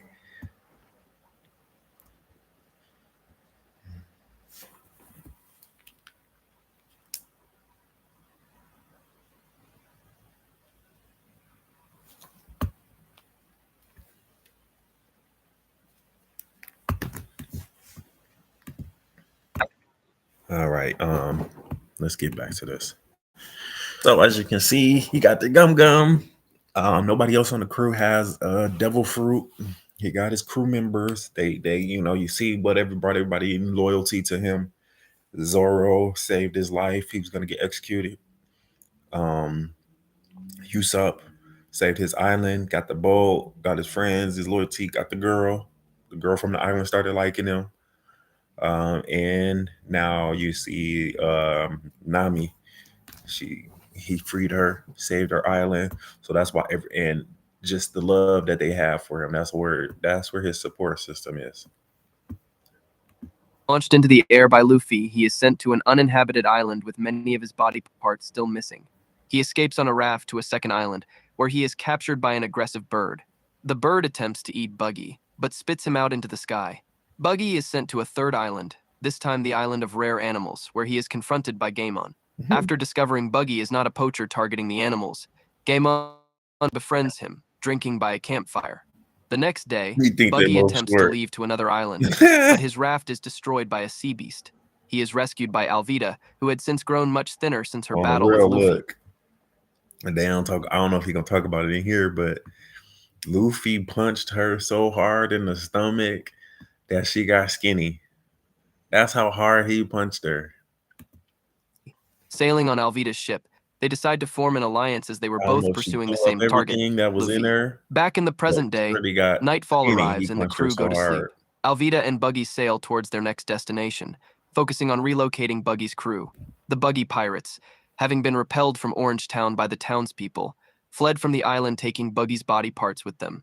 Assuming Buggy to be deceased, they host a funeral for him on a separate island, where Moji and Kabaji get into a dispute over who would replace Buggy as the crew's captain. Moji and Kabaji engage in a duel for the captain position, which lasts several hours and into nightfall. They are both simultaneously defeated by a sleepwalking Richie, who is then crowned the new captain of the Buggy Pirates. However, they are confronted by the cannibalistic Kumate tribe, who overwhelm and capture the Buggy Pirates.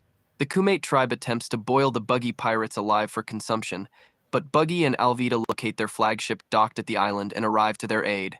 Buggy, Alvida, Moji, and Kabaji defeat the Kumate tribe 一夜。大変ご満足いただけたようで。 with their individual combat abilities and rescue the pirates. With Buggy reassembled and his crew being reunited, the Buggy and Alvida alliance set sail to pursue Luffy. Meanwhile, the crew near Logtown. Upon arriving at Logtown, the crew separate to tour the town and shop for goods. However, the Marine captain stationed in Logtown, Smoker, is informed of Luffy's activity to search the town for Luffy. Instead, battling and defeating another pirate, Galley Smoker then helps Luffy locate the historic execution platform, unaware he is the fugitive he is looking for. Luffy goes to the Gold Roger bar, whose owner personally met Roger when he arrived in Logtown. After a brief conversation, Luffy departs, only for Smoker to enter immediately after. Smoker remembers witnessing Gold D. Roger's execution in his childhood. Just before Roger was killed, he announced that he left behind the One Piece, a legendary treasure for another pirate to find. Luffy finally locates the execution platform. Meanwhile, Smoker discovers that the boy he had helped was indeed his target. He runs to the execution platform to capture Luffy. Meanwhile, Zoro but accidentally crushes her glasses when he discovers she bears a striking resemblance to his childhood friend, Kina. Smoker confronts Luffy as he attempts to climb the execution platform. Luffy attempts to fight Smoker, but his attack misses, and he accidentally launches himself into the air and far away from the platform. There, he finds the Buggy Pirates in disguise in search of him. After being spotted, Luffy runs back to the execution platform. Meanwhile, Tashigi forces Zoro to work as a janitor at the Marine base to pay for the glasses he broke. However, he is recognized by two other Marines as one of Luffy's crew members. Zoro attacks the Marines, takes their money and flees. Zoro goes to the sword shop to purchase 2 swords, where he meets Tashigi again. After picking the supposedly cursed Sandai Katetsu, he decides to test his luck by throwing the blade into the air and extending his arm in the sword's way. The sword circles neatly around his arm, leaving him unharmed. Impressed with his skill and luck, the store owner decides to give him the Sandai Katetsu, as well as the Yubashiri free of charge. Tashigi reports back to the Marine base, where she is informed that Zoro attacked 2 Marines. Usopp enters a shop in search of a pair of goggles, but gets into an argument with a little girl, Carol, over a particular pair of goggles. Carol purchases the goggles for her father, infamous sniper Daddy Masterson, and Usopp, unaware of Daddy's identity as a feared bounty hunter, gets into a dispute with him. Daddy recognizes Usopp from Luffy's wanted poster. Usopp and Daddy agree to solve the dispute with a duel to the death. The citizens of Logtown gather to watch the duel, but Usopp cowardly attempts to flee from the duel before completing his 10 paces. Daddy stops Usopp by shooting the gun from his hand, and the crowd leaves in disappointment. Usopp I'd have been mad as ever. Come on, man, bro. Come on, man. reveals to Daddy that he is the son of well-known pirate Usopp. Daddy explains his relation. I would have been so freaking mad. I mean, here you got a picture of the back of my head talking about some. Oh, ain't that you? Relationship with Usopp. When the Red Hair Pirates visited Logtown, Usopp got into a battle with Daddy. Although Usopp won the duel, he decided not to kill his defeated opponent, sparing his life. Upon Usopp's parting advice, Daddy resigned from the Marines and became a bounty hunter to live closer with his daughter. Inspired by his father's courage, Usopp decides to challenge Daddy to a second duel, to which he agrees. Usopp is tasked with shooting a weather vane in the distance, and he would be shot dead if he missed the target. However, he successfully hits his target, and he is awarded the goggles as promised. As he walks through the streets, Sanji is challenged by Carmen, dubbed the greatest chef in the East Blue, who challenges him to the East Blue cooking contest. Sanji is initially uninterested, but later discovers the prize for winning would be a blue-finned elephant tuna, a rare fish native to the South Blue. He decides to enter the contest. The contest, which is organized with a tournament bracket, begins and Sanji and Carmen emerge as the two finalists. At the end of the final round, before the winner is announced, Carmen acknowledges Sanji has defeated her. Sanji is declared the winner and is awarded the fish, which is carried to the Going Merry. Meanwhile, Luffy returns to the execution platform. He is spotted and both Smoker and Buggy follow him. Luffy has climbed up onto the platform where Goldie Roger was executed 22 years before. A guard calls for him to get down, since the world government owns the platform. Alvida then hits the guard with her mace. The entire crowd, man and woman, swoons over her new look, but Luffy only remembers her previous appearance. She claims she likes how he hit her at their previous encounter, and would love to have a strong man like him. Other policemen move in, but are disarmed by Alvida's beauty. In comes Buggy, who uses a buggy bomb to blow up the courtyard fountain. A piece of the fountain shoots right at Alvida, but slips right off her body, leaving her unharmed. Alvida tells Luffy she ate the Sub no My Devil fruit, which makes her body super smooth and gave her a younger, more attractive appearance, which she downplays as if she always was. Then Buggy and his crew remove their capes, and Buggy talks about Buggy-kun's great adventure. The crowd runs in fear when they realize who it is, but Luffy unwittingly makes fun of his name. Kabaji slams a set of stocks down on Luffy, trapping him. Buggy declares his intention to publicly execute Luffy right there on the same platform where Gold Roger died. Elsewhere, Nami notices bizarre weather patterns. A storm is forming unexpectedly. She tells Sanji and Usopp that they have to hurry back to the Going Merry. Zoro arrives and asks if they've seen Luffy, and has a premonition that something's about to happen. At another part of town, a Marine reports to Smoker and Tashigi that Luffy, Buggy, and Alvida are all gathered in the town square. He orders one unit to sea to intercept any escape, and another to surround the square covertly for an ambush.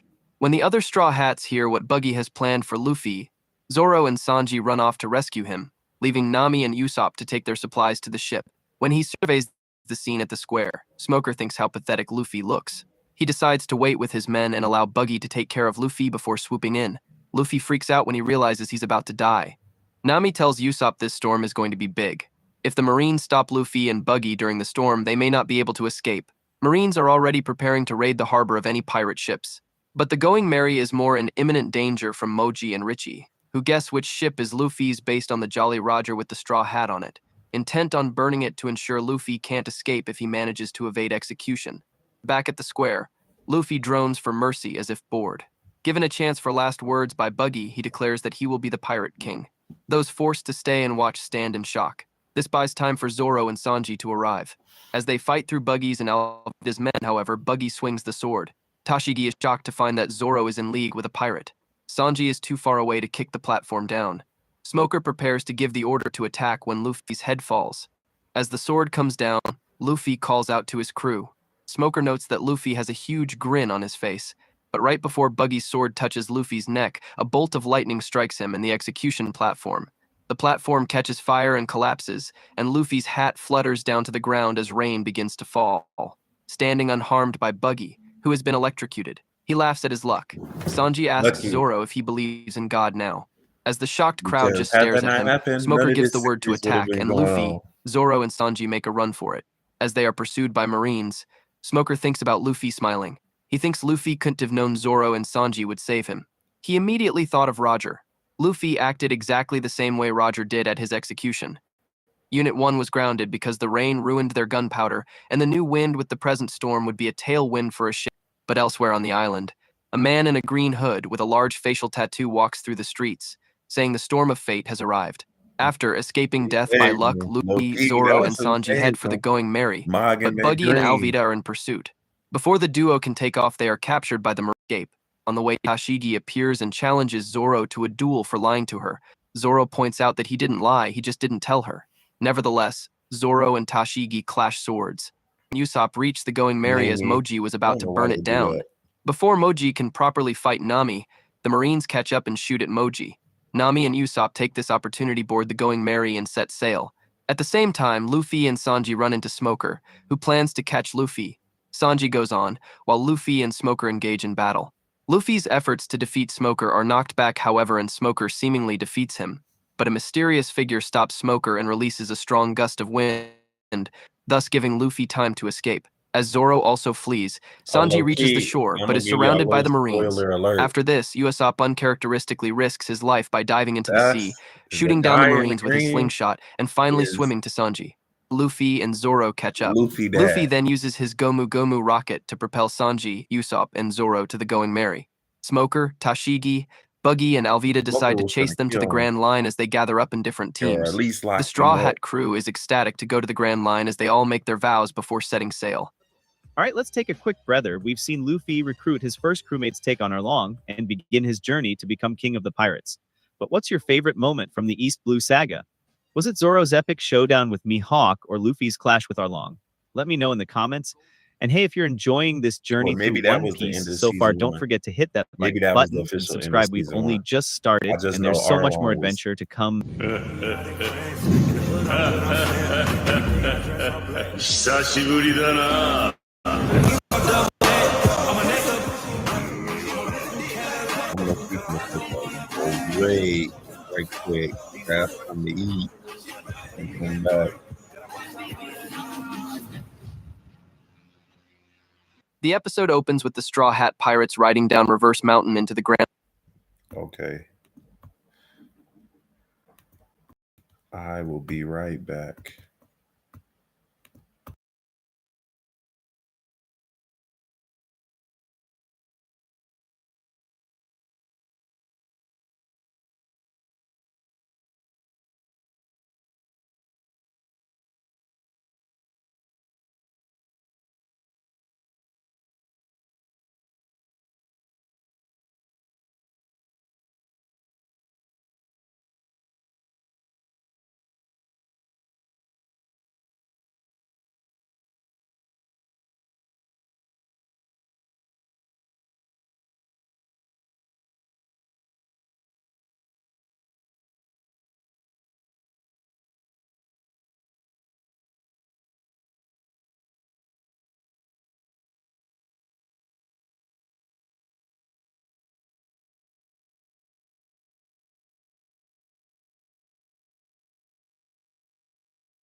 All right. Give me like 20 minutes. I would just put the episode on, like I said, but I don't. I know it's gonna be commercials, and I mean, I really don't want to have to pay for premium.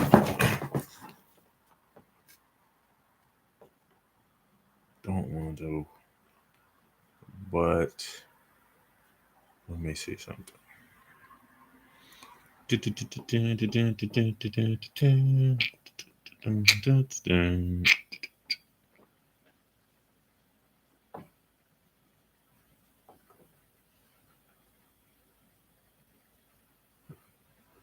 Uh,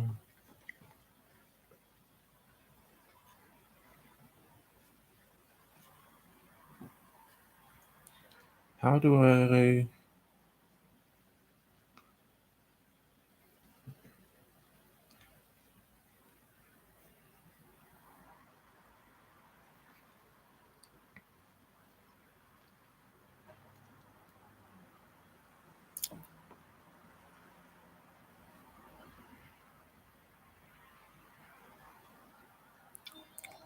Let's pause that.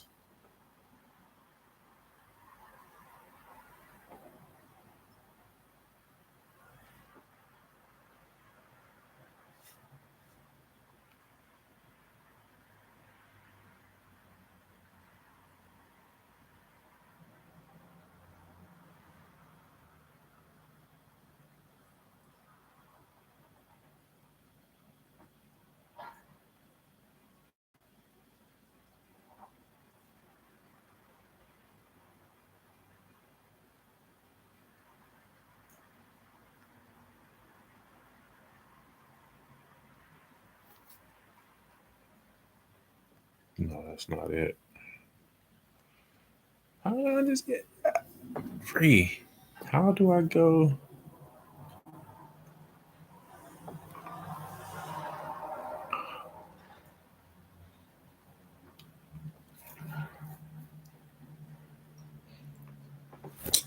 I wonder.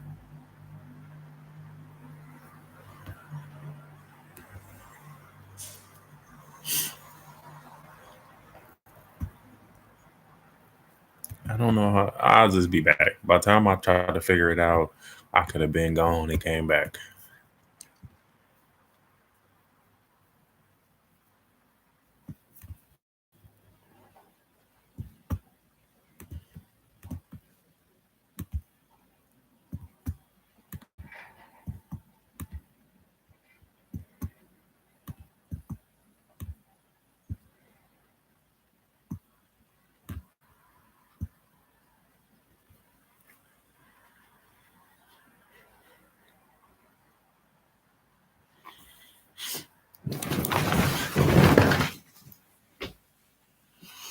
Make sure this is off. All right, I'll be back.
All right. Back. Didn't really do anything while I was gone, other than show me that this mug could get ejected off this line, just like here and here.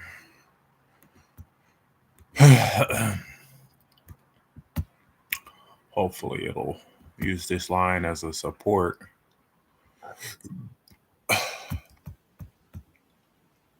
It's 106. Okay, let's go. And line when they are suddenly engulfed in a fog, but they did. It's your bag, sir. What gave it away? Oh, you the Geico Gecko! I filed a claim for my car with the Geico app. Only took 2 minutes. Well, I mean, Geico's all about getting more than just savings. Next time. They didn't seem to mind. Just then, Zoro hears a strange noise, though Nami says it's probably just the wind. Then Sanji claims he sees a mountain at the end of the path they were heading down. However, when the fog clears, they find out that it wasn't a mountain, it was a huge whale. At the rate they were going, they'd hit it straight on and crash. Zoro tells them to try to head for an opening off to the left, but Usopp says that the helm is still broken from before they arrived at the mountain. Zoro heads over to help, but then Luffy gets a good idea and heads down below deck. Meanwhile, Zoro, Usopp, and Sanji are all trying to pull the helm in the direction they want to, but it won't budge. They were all about the crash, when suddenly Luffy fires a cannon. While everyone is shocked, Luffy asked if they stopped. While it did slow down, the ship still crashed into the whale, but the only thing broken was the head, to which Luffy was outraged it was his special seat. All the while, the whale didn't react at all. Zoro yelled out to make a run for it while it still didn't notice them. While they were rowing past its eye, Luffy, in a burst of fury, punched it directly in the eye. After a few seconds, the whale finally looked down at them. Luffy kept shouting out how he'll kick its ass. The rest of the crew kept telling him to shut up. The whale then began to suck in the water around its mouth, and with it, the straw hats. Luffy fell overboard, but grabbed onto one of the whale's teeth before he could hit the water. He then began to climb up the whale, as the rest of the crew was swallowed alive. Luffy, who was now sitting on top of the whale, began pounding it and telling it to let his friends go, but the whale was beginning to submerge underwater. Luffy began yelling louder and louder, until he finally noticed a door on top of the whale. Meanwhile, the rest of the crew found themselves in front of a small island in the middle of green waters with a clear blue sky overhead. Suddenly, a giant squid pops up out of the water, but someone or something that was apparently living on the small island quickly killed it. Nami wanted to go home, and Usopp wished Luffy were there, he'd know what to do. Nami then began to wonder what happened to him. At the same time, Luffy found himself in some sort of passageway, very confused. Back at the small island, someone walked out of the house on the island and revealed himself to be an old man. The straw hat stared at the old man, and the old man stared back as he pulled in the giant squid and started to walk over to a chair and began to read the newspaper. Sanji yelled at him, telling him to say something. Usopp then spurted out that they'd give him a fight he wanted. Suddenly, a few dramatic shots are shown, and then the old man suggests not to fight, otherwise someone would have died. Nami and Usopp panicked at this. Zoro and Sanji looked calm. Then Sanji questioned who would be the one dying, and the old man simply replied that he would be the one. Sanji started getting very frustrated with the old man, but Zoro calmed him down and tried talking to the old man himself. He asked him where they were and who was he. Suddenly, the same dramatic sequence happened again, and the old man replied by saying if they want to know something about someone, it's only proper to introduce oneself first. However, before Zoro could introduce himself, the old man already said his name was Crocus. He is the keeper of the Twin Capes Lighthouse. He's 71.5 years old, a Gemini, and his blood type is AB. With this, Zoro got frustrated too. Crocus then goes on to say that this is his one-man resort, and that they were saying such rude things to him. Usopp, again, questions if they are really in a whale's belly. Nami begins to panic, again for worry of being digested. Crocus then begins to go through the dramatic sequence again, but the Straw Hats tell him to stop doing that, and Crocus asks them to appreciate a good running gag. He then points out an exit doorway, to which the Straw Hats find strange what is a giant door doing in a whale's stomach. And why is it on the sky? It was then that they realized that the scenery was painted on. Crocus admitted that was his doing, and he liked having fun, to which Usopp started getting annoyed with him. Then suddenly, everything started to shake and rock around, with Crocus saying that it started. It was then Nami noticed that the island was actually made of iron and chained down. Usopp asked what started, and Crocus replied that the whale Laboon has started to ram against the red line. Nami then came to the realization that the whale is in pain, remembering that it has many scars on it, and it bellowed into the sky. Usopp and Nami then came to the conclusion that Crocus might be trying to kill the whale from the inside out. Zoro, however, says that they should just get out of there before the ship dissolves. Meanwhile, elsewhere inside the whale, two mysterious individuals were sneaking around carrying guns. The Straw Hats tried to reach the doorway, but the waves were too big. Then, Crocus dived into the liquid and began swimming off deep into the stomach. Meanwhile, Luffy was beginning to get knocked around with the whale ramming into the mountainside. He then fell into a tunnel, with possibly the same liquid flowing between two walkways. While Luffy was questioning what it could be, the tunnel slanted downward and Luffy fell yet again. Meanwhile, back with the two individuals from before, who revealed themselves to be Mr. Nine and Miss Wednesday, Mr. Nine commented that their infiltration so far has been a complete success. They stand on the other side of the same doorway, Mr. Nine saying that they need to eliminate the old geezer for the whale's sake. Miss Wednesday agreed, saying that their town needs the whale. Meanwhile, on the other side of the door, Crocus emerged from it and began climbing up the side of the whale's stomach. Back on the other side, Mr. Nine and Miss Wednesday were about to get through, when Luffy fell on top of them, and they flew through the doorway and fell into the digestive juice. Meanwhile, Crocus walked off to the disclosed area, where he kept a gigantic needle filled with sedative and injected some into the whale in order to make him stop. While he says this, he talks to the whale, saying no matter how hard he hits the wall, he won't break through it. Meanwhile, back with the Straw Hats, they saved Luffy, along with the two individuals, and Zoro asked who they were. Crocus then entered the stomach again, telling the two that they won't lay a finger on Laboon the whale. The two said that killing the whale was their mission, and they won't let him interfere anymore. They immediately shot two cannonballs from their bazookas in order to rip a hole in the whale's stomach, but Crocus ran over and took the cannonball dead on. The two began to Generation home buyers. Because we believe everyone should have the access and opportunity to own a home.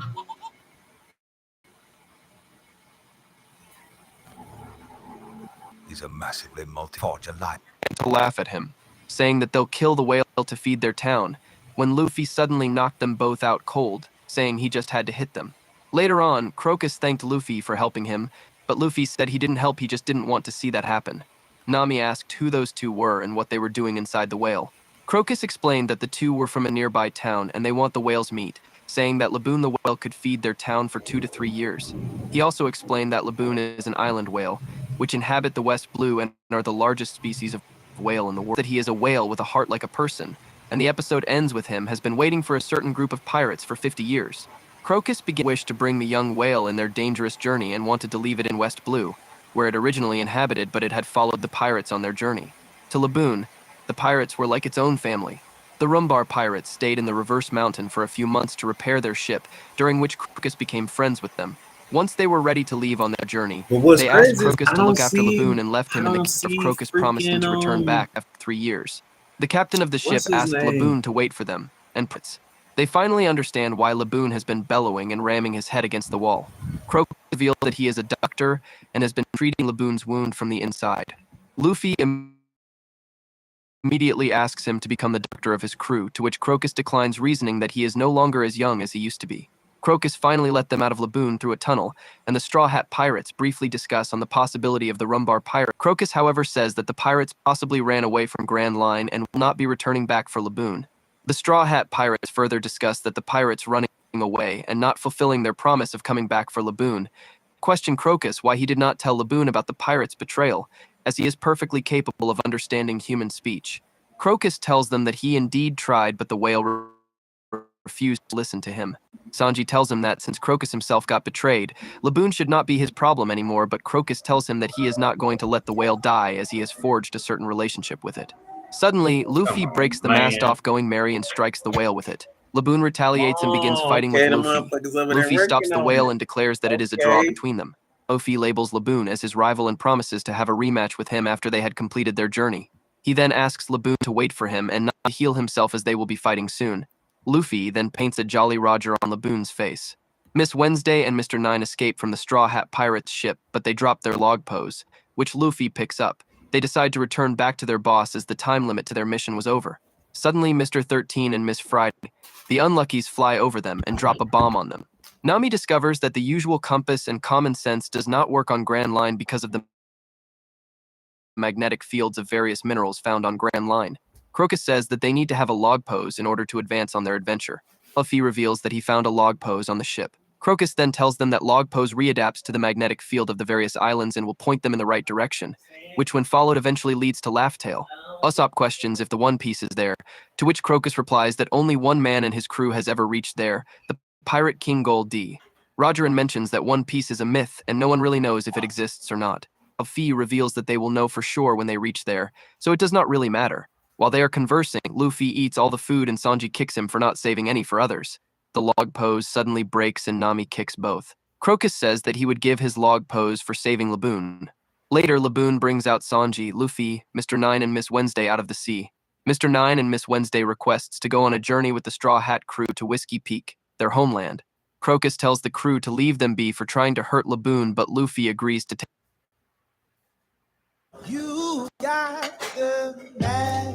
If you misplaced your card, slide to the right and the card's locked. Unlocked. Lock. The Chase mobile app is to take them to their hometown. The crew then continue on their journey to Whiskey Peak, and the episode ends with Crocus saying goodbye to the Straw Hat crew and remembering Gold D. Roger. A quick reminder. If you're enjoying this video, don't forget to like, comment, and subscribe. This recap has been an epic journey through the world of One Piece, but it doesn't stop here. Let me know in the comments what saga theory or moment you'd like me to dive deeper into next. Your ideas shape what's coming, so don't hold back. Now let's get back to the adventure. The Straw Hat pirates travel along with Miss Wednesday and Mr. Nine and the Going Merry to get them to Whiskey Peak. Nami is surprised by the weather condition on the Grand Line because it changes randomly and drastically. She tells the crew that they are heading in the wrong direction and the crew follow her orders so they can get to Whiskey Peak. The Straw Hat pirates arrive at their destination, while Miss Wednesday and Mr. Nine get off the ship and start swimming immediately after they see Whiskey Peak. Nami says that it is impossible to get off the island unless the log post settles down. The people of the island welcome the Straw Hat pirates, for which Straw Hat pirates are surprised to witness a town of pirate lovers. The Straw Hat pirates enjoy themselves with the people in the town. Nami is encouraged to participate in a drinking contest for a reward from Igaram. Zoro also joins Nami in a drinking contest. Sanji gets in the company of beautiful women and Usopp lies to people about his adventures, for which people get impressed. Luffy eats to his satisfaction. Nami wins the contest by defeating the last contestant. After the party is over, Igaram reveals that the Straw Hats must be captured alive so they can get the reward without the 30% reduction that they will get if they kill the Straw Hats. Zoro appears on top of a building in front of the bounty hunters and reveals that he knew that they were pretending to be pirate lovers. Igaram and the others are surprised and say that Zoro must be killed. Zoro suddenly disappears instantly and everybody gets surprised. The billions of the Baroque works confused on why Zoro disappeared. They started to look for him when suddenly Zoro was right in the middle of the crowd looking up at the roof he was from. The people around him started shooting, but they ended up shooting each other as Zoro once again disappeared. Mr. 8 commanded them to kill him because he is just one swordsman. Suddenly, Zoro was back to back with Mr. 8 and Zoro slides his sword through Mr. 8's hair. Zoro asked Mr. 8 if adding only one grave is enough. The billions found Zoro on Mr. 8's back, and as they were to shoot him, Mr. 8 shot them with his trumpet, fearing he would be shot too. It is revealed where Zoro is disappearing to as he is seen hiding on a wall. Mr. 9 was convinced that they have to deal with him themselves. Meanwhile, in the bar, Nami is awake and was really not drunk. She discovered that the welcoming town is a nest of bounty hunters. Outside, as Zoro attempts to test Yubashiri and Sandai Kitetsu, his two new swords, a billion on the roof of the building Zoro was hiding found him and shot him. Zoro dodged the shot and went inside the house, but many billions was outside and started shooting him. He flipped a table and went behind it like a shield. He started using Yubashiri and cut the people on the door. He appreciated its lightness. He went up a ladder to a roof of another building and found a billion with a bazooka who shot him immediately the instant he went up. But Zoro dodged it quickly. Miss Monday, on another roof behind Zoro, threw a barrel of wine at him and Zoro turned around and cut it in 4 pieces. He said that the wine was wasted as the 4 cut parts of the barrel hit the billions behind him. Another billion attempted to hammer him behind, but his other sword, Sandai Kitetsu, rashly responded without Zoro commanding it. Zoro is now convinced on why it is cursed. A child tried to attack him and lost, but his mother went to him praying to God for divine protection when suddenly they put up a cross and smoke went out of its center. Yeah, come on now.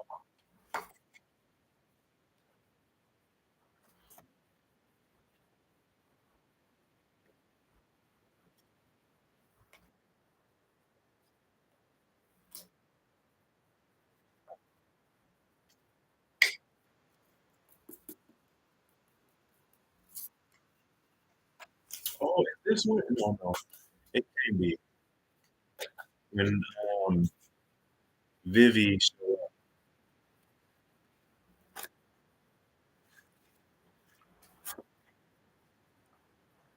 Dang, dang.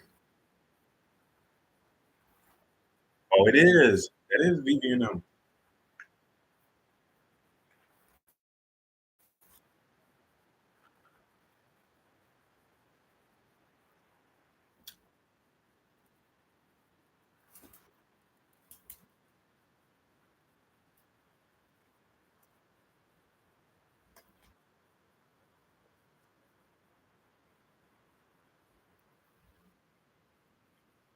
Bro. Oh, Wednesday. Yeah, that is Vivian. This Wednesday is Vivian. I forgot.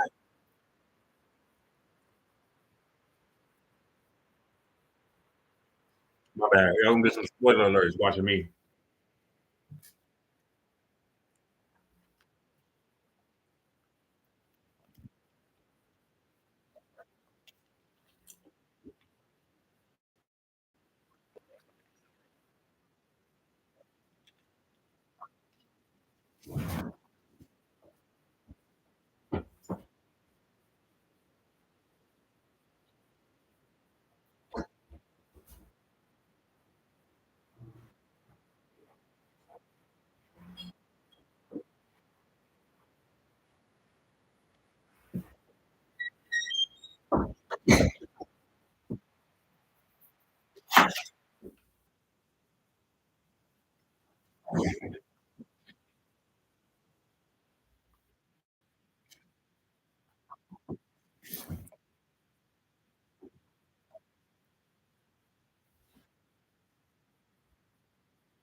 If you oh,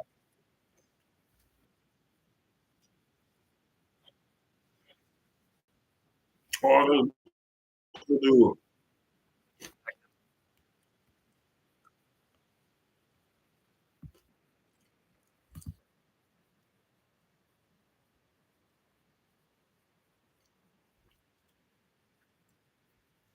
Very much.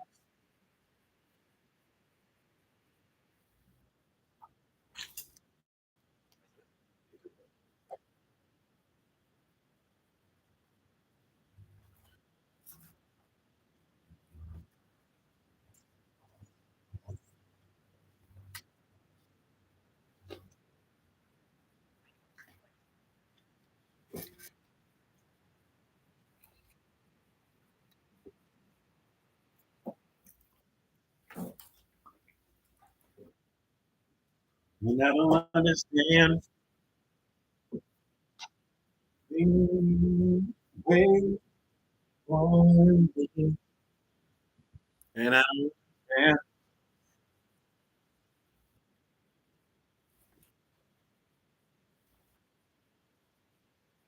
No, no, real. That's gotta be disrespectful. That's gotta be disrespectful. Imagine a guy flicking blizzards at you that made bombs. Mad as ever flicking blizzards at me.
right in his mouth.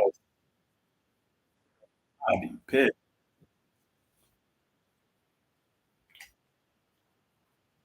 Fighting and the niggas look at booger in your mouth. I'm down fighting. I'm done fighting.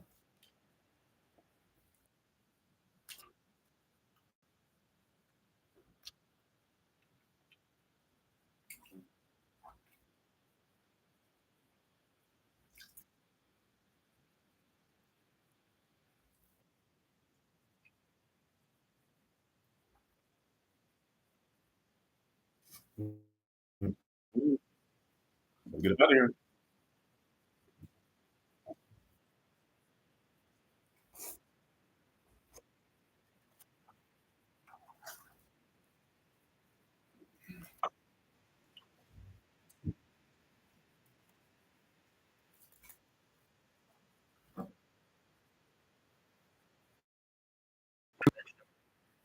Give me that money.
Reverse psychology. And then Luffy, big stomach.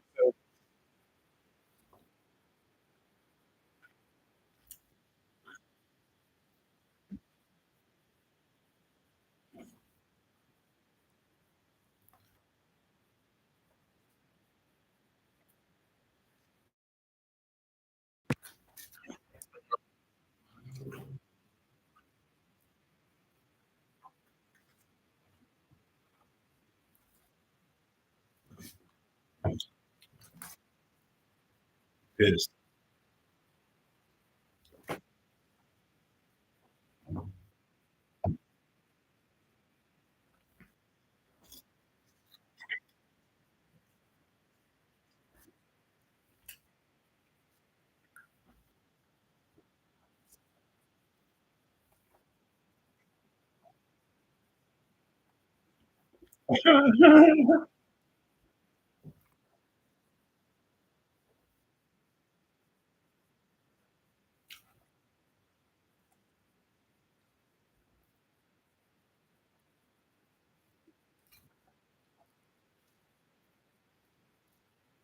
That's a strong mug.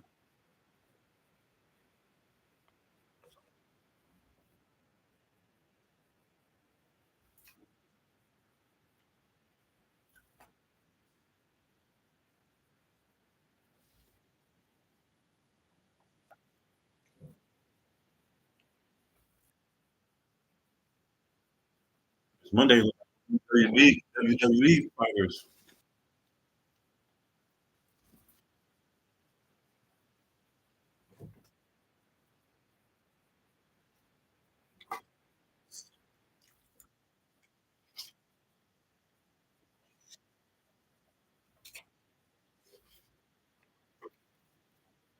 Mm-hmm.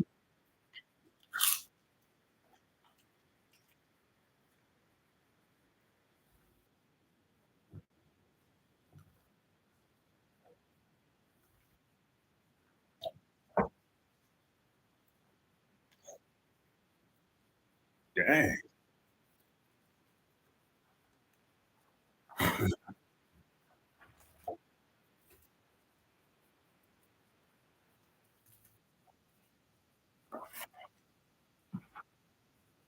Oh. All these people for Buddy.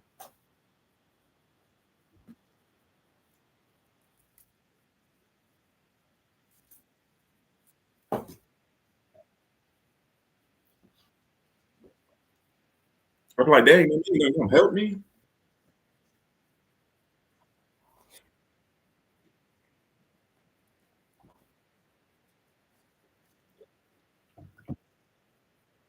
On the real. Next season, my guy.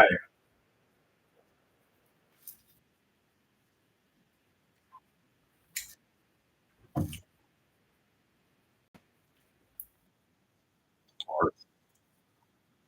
you know, see old girl.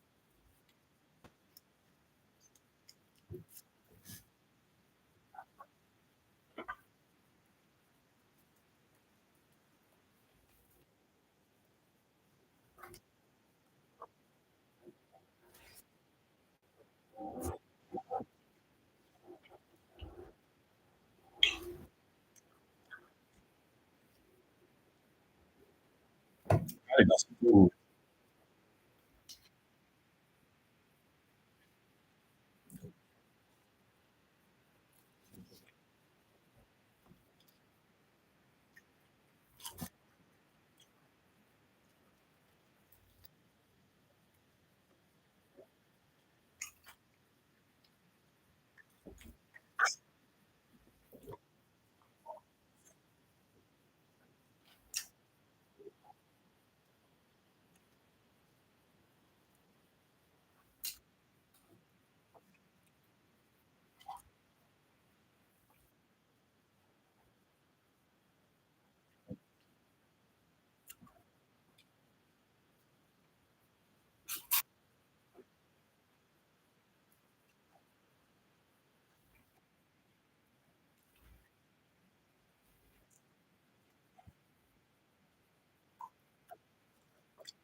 You know, they ignoring y'all.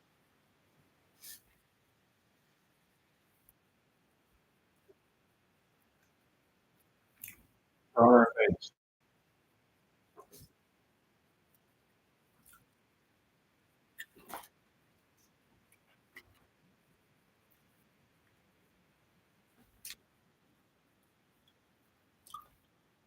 Both out.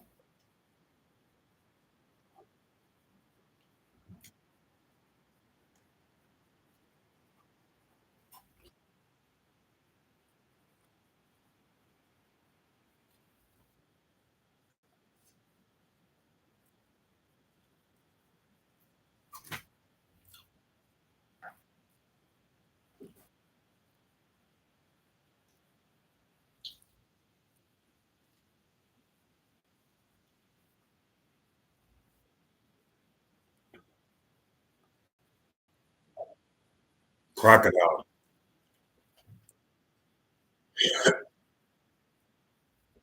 Real see it. Better go tell. And you know, they snitched on the whole squad. On the real. Hold on, I gotta go back to that.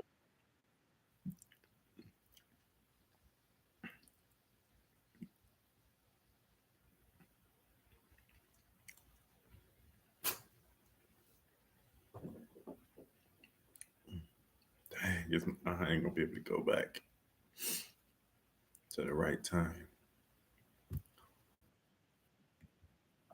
It don't matter, but that's bogus as ever. They took a, they drew a sketch of all the people. Like, oh, you snitching? Oh, okay, you know who he is. All right, let's draw a sketch and send it back to boss.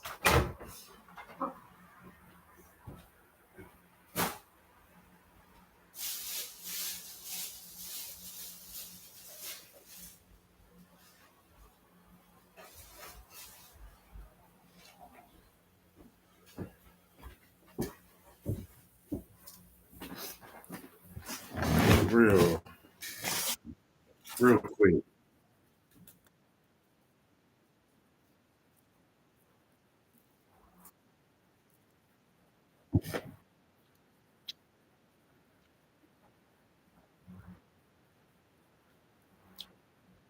Oh yeah, I ain't gonna lie. He was dedicated to his job. He put that wig on and everything. He was dedicated.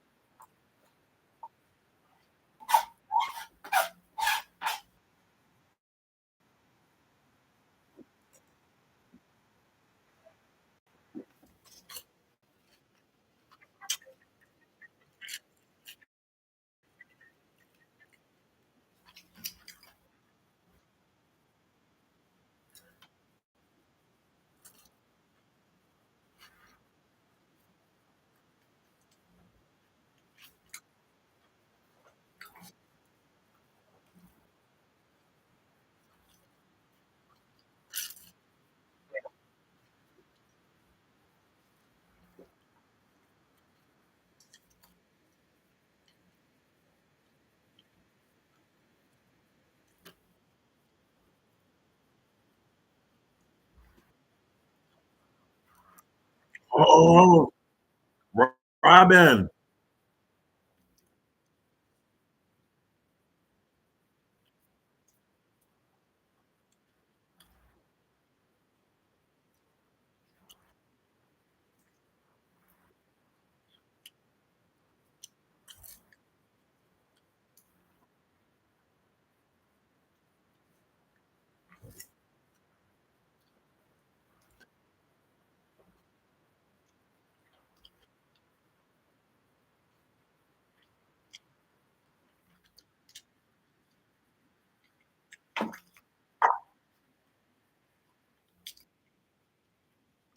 Man, something ain't gonna put your hands on man.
Little ramen noodles.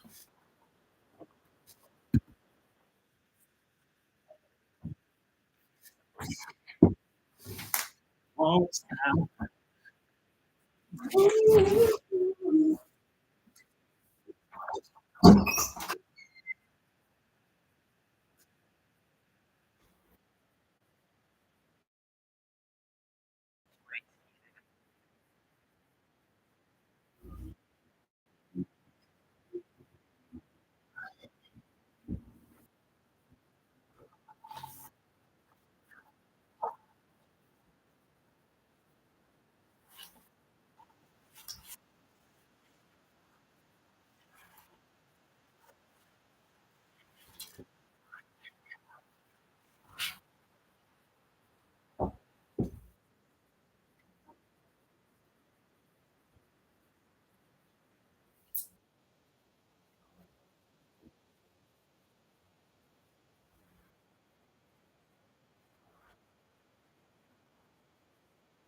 that was one of the original Pokemons. Oh, so tight.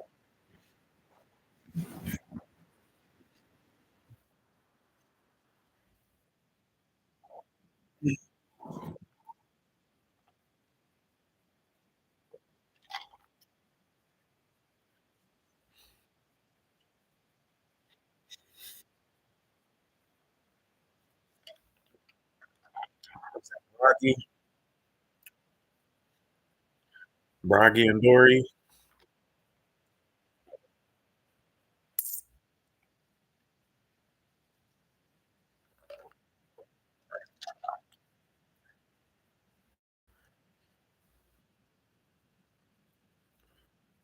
Yeah, Brody.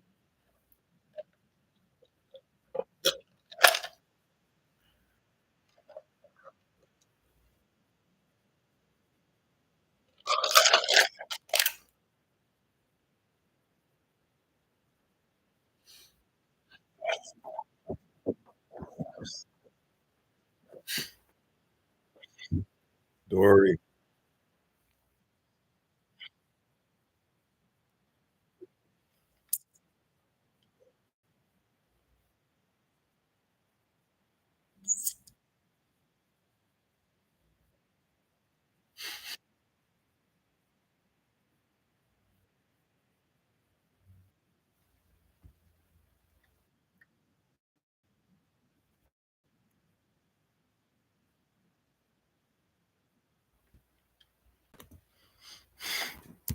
See how bad was looking. Everything is kind of moving slow.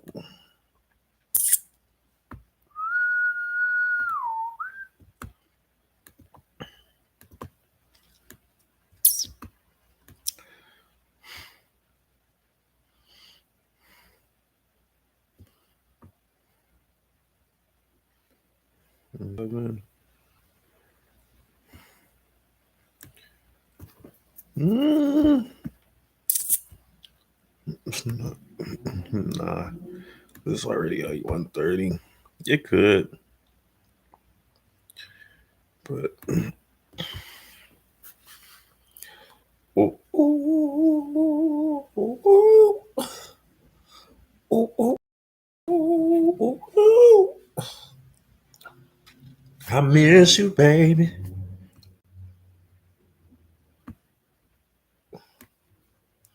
It could, especially with that candle. That's a nice candle.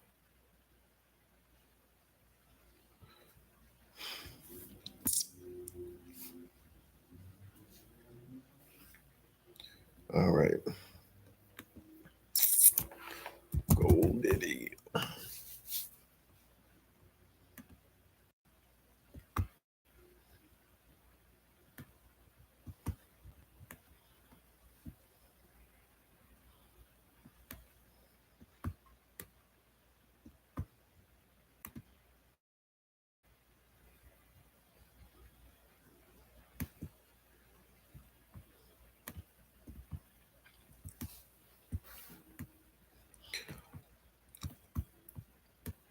I'm moving this up. Last thing I need is be sitting here for all this time just for the price to stut, and then just stop me out.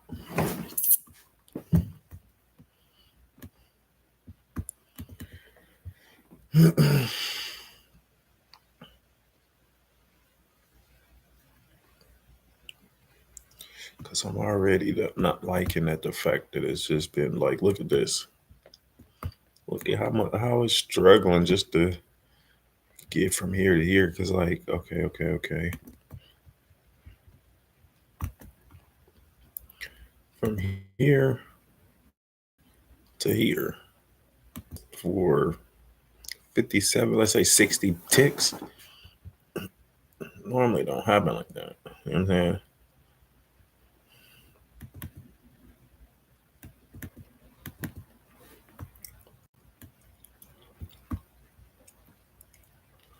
Boom, boom, boom.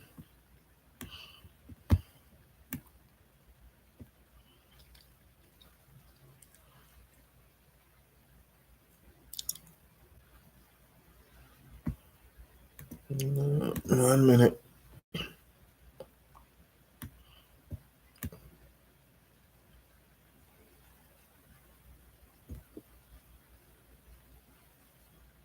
Yeah, see what I mean?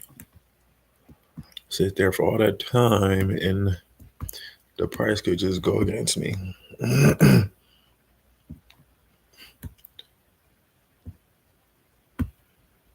Because you see it was stuttering all in here. Boom, boom, boom, boom, boom. Last time, and then it dropped. When it broke through that. So me personally, because I already had that mix up earlier with that, and I was just at 150, I'm going to move the stop loss even more. Because low key, if the price go below this, I want to get out for the day anyways. So what I'm looking for now is confirmation or more confluences on whether I'm going to stay in or I'm going to get out. Like I said, so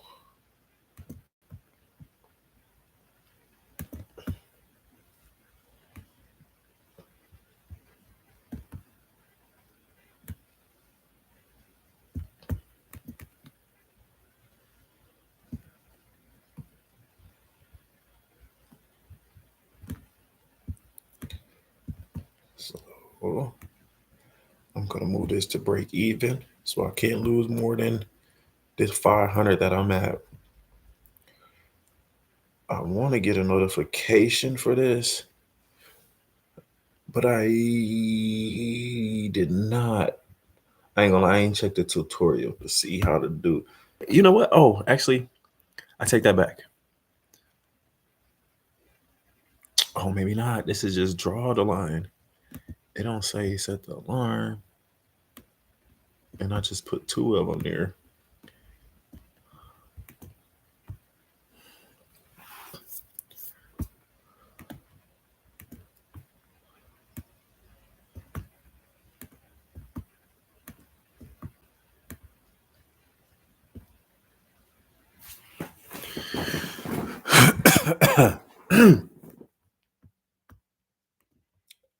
Let me see something right quick. One thing I will say I like about not ticks. Okay, about Top Step so far is most can go down to the 1 second.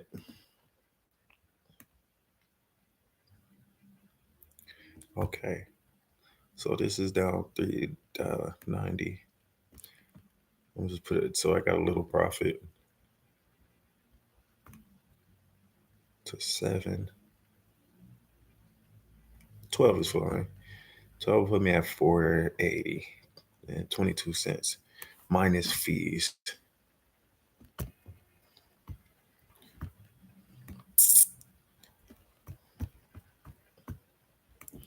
Dang, I gotta go to the bathroom. And I don't forget go out here and check on Buddy. They're out there working on my car. Alternator issues. All right. Yeah, I'll be right back.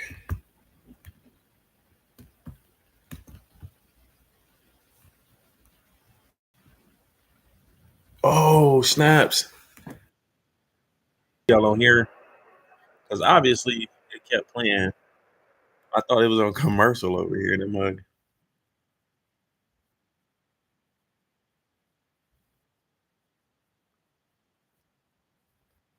Where's Brock?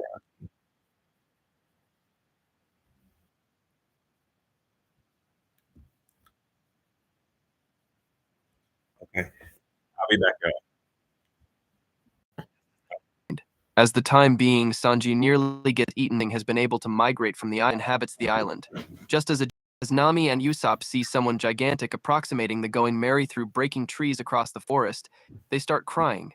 A giant comes out and asks Nami and Usopp for alcohol. They respond that the only alcohol they have is for cooking and disinfection.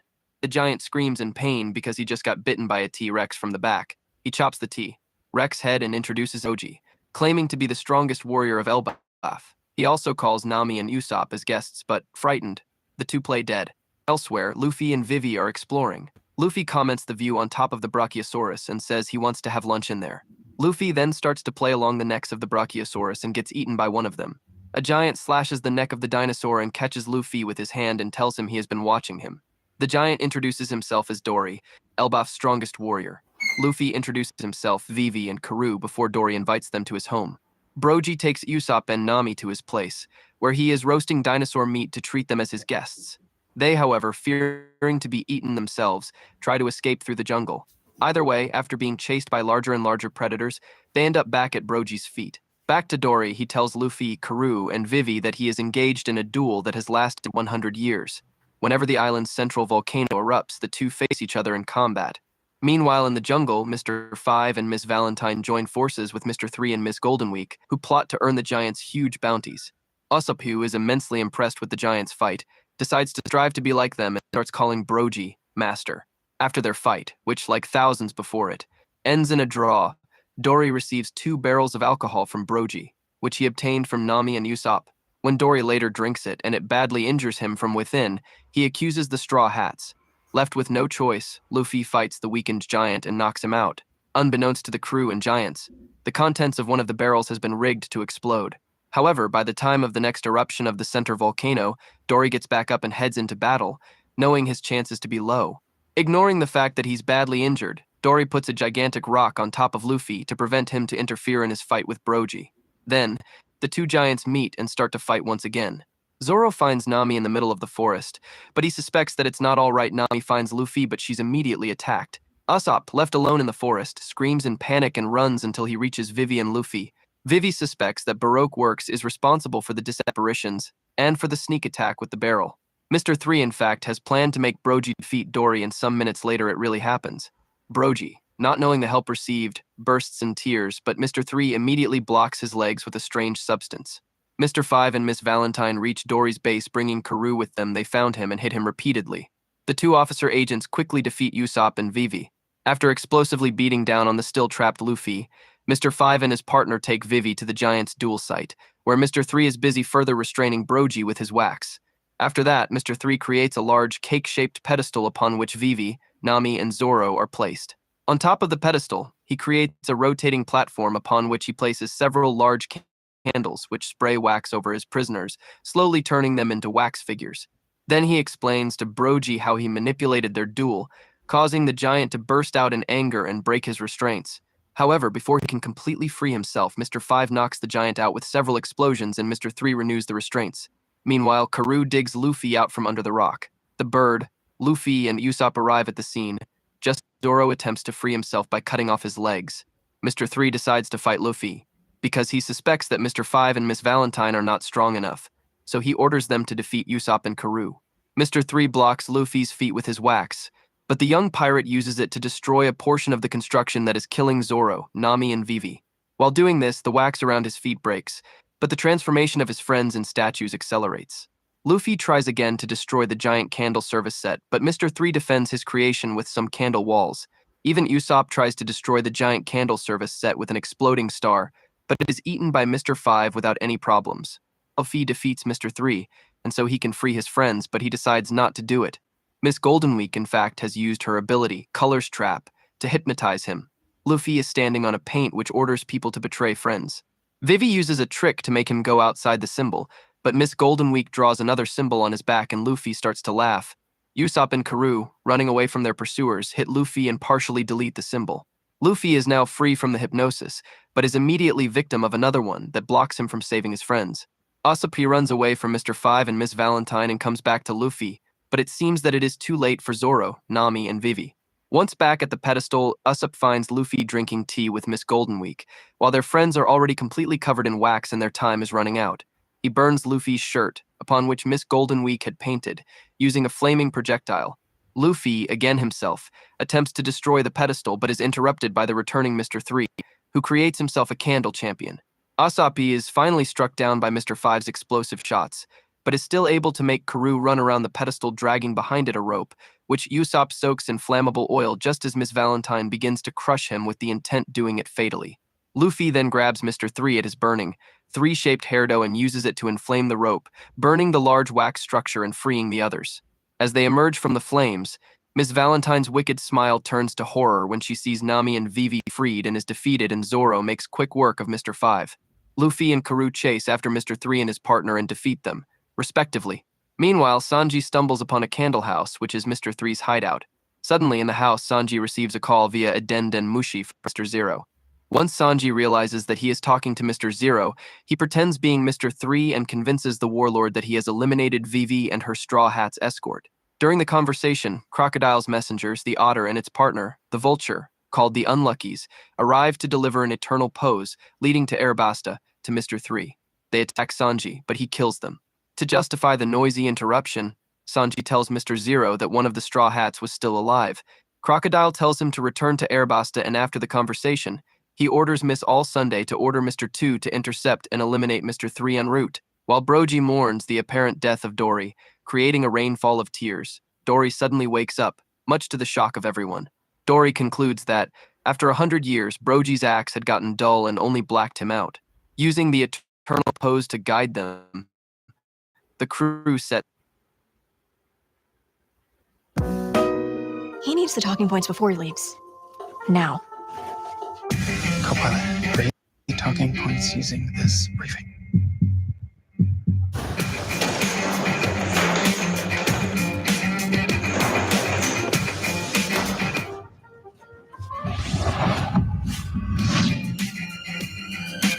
Oh, great. Right on time.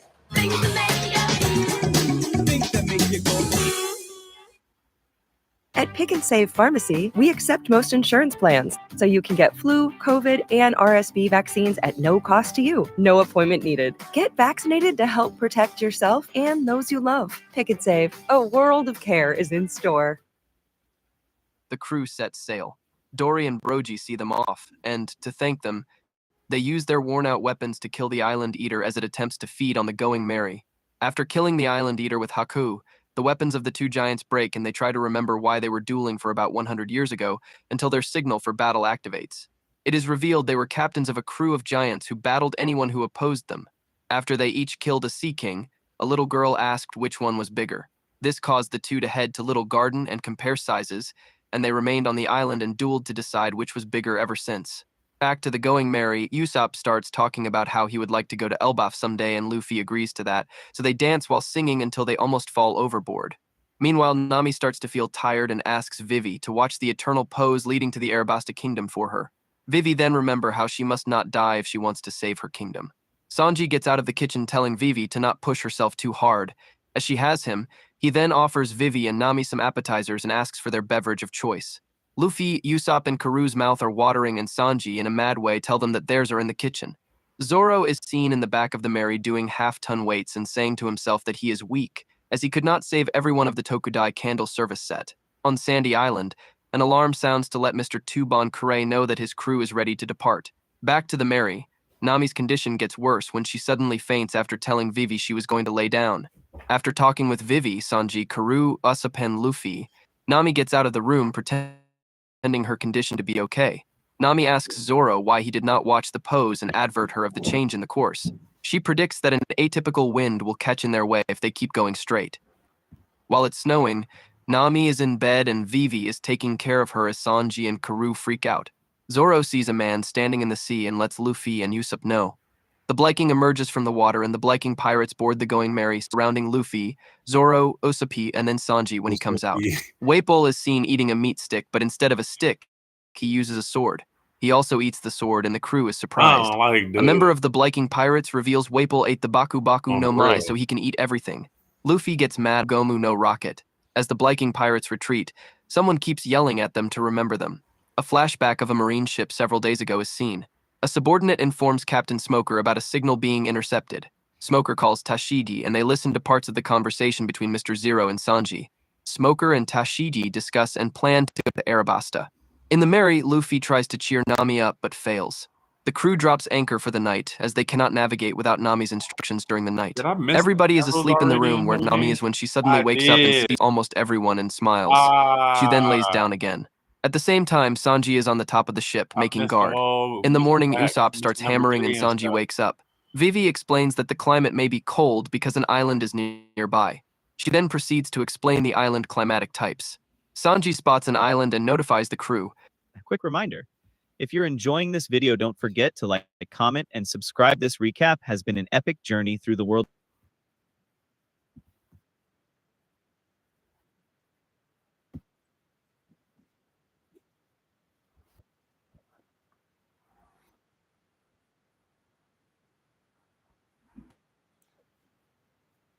We might have to cut it tonight.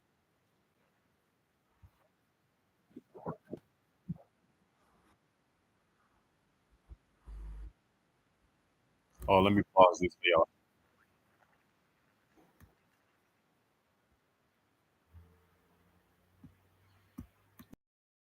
Dang, I missed the whole wax and all of that. Same emoji.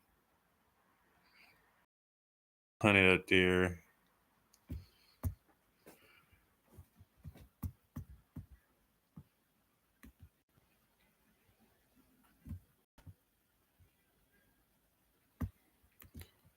What does this look like? Okay.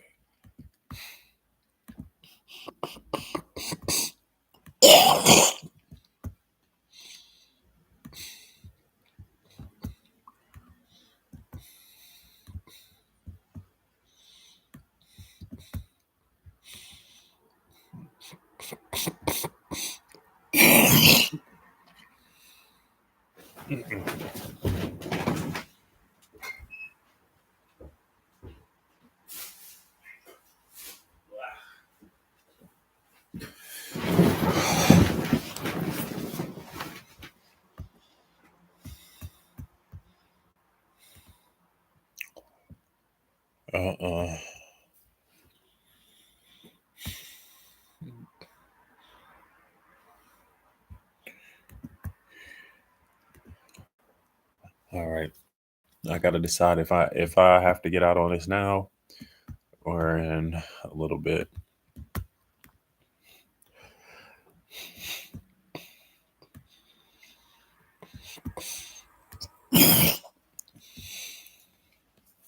Excuse my sinuses. 'Cause dang.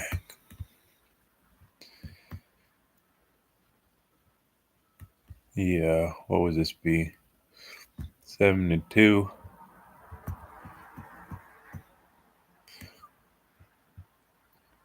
If I go up here to 90, whatever. 72.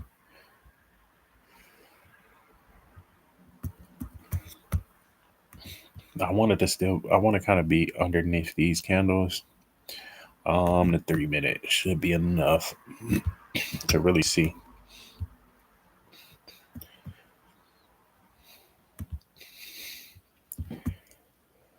Because it's, yeah, stand above that wick.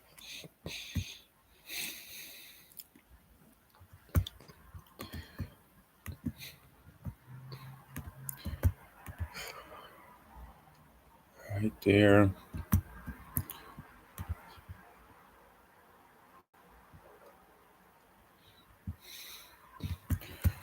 Uh-huh.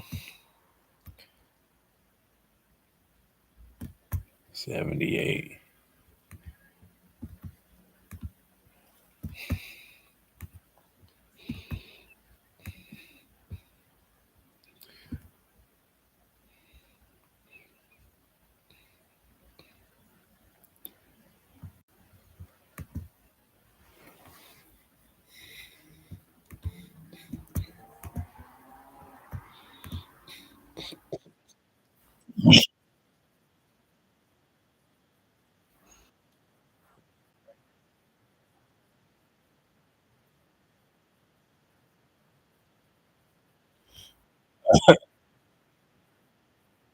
And then the bear just walking past like it ain't nothing.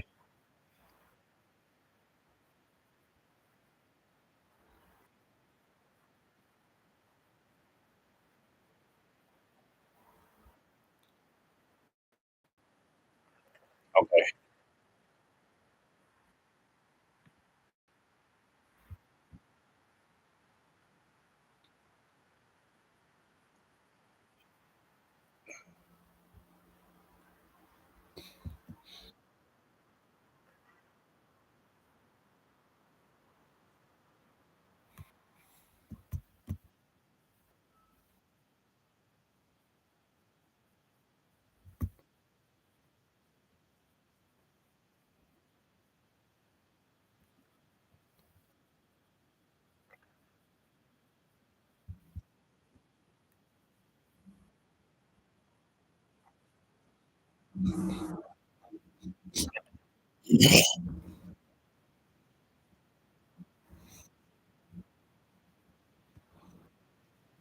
Okay, I'll be right back. One more time. One more time.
Like, I can come back and work for these people. These things are alright.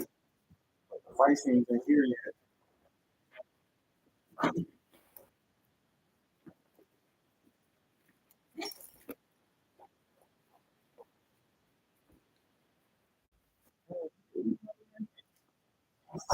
No type of flip.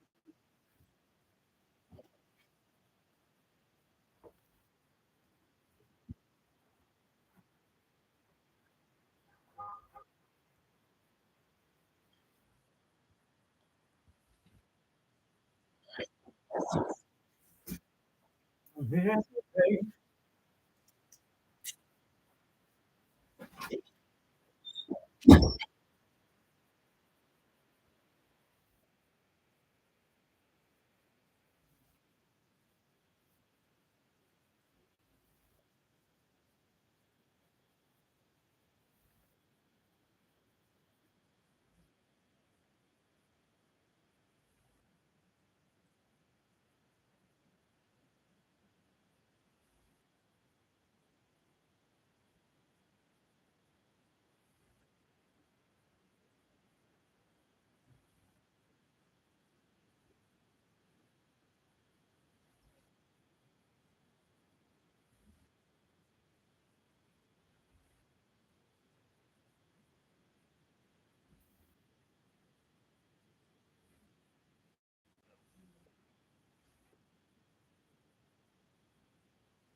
Oh,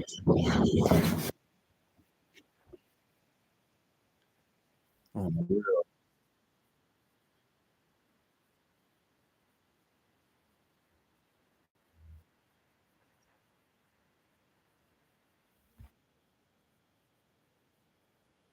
Well, you ate that poison.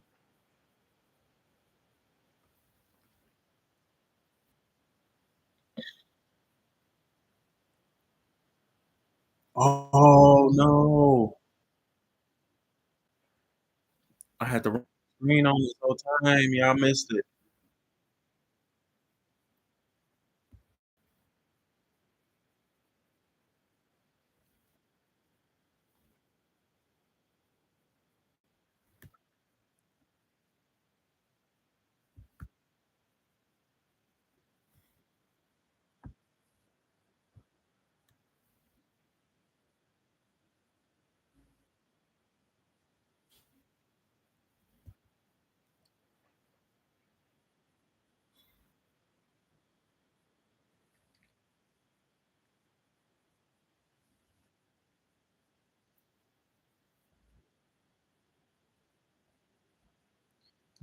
Luffy used to be rocking them shit.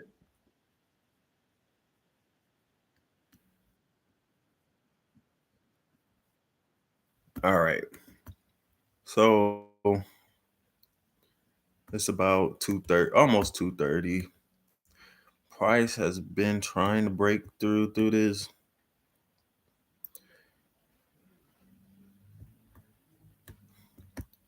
I think I'm gonna just end it for the day.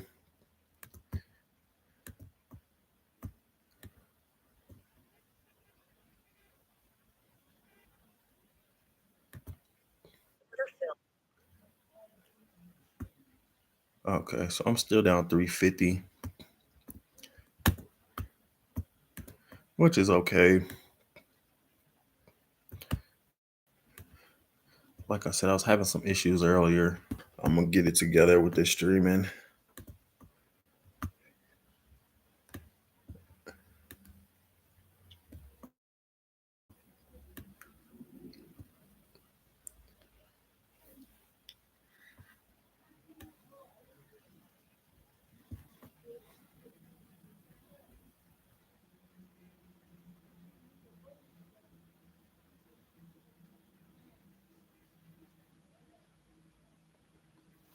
This is 3 o'clock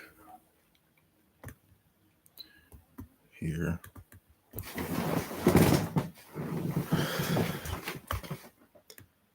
I could have held it until about here, maybe here-ish.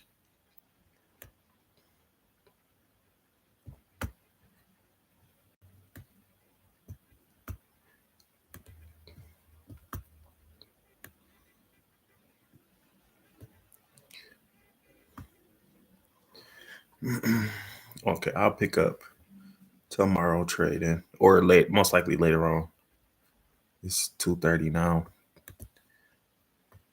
All right, let's go back. Half 2 hours in.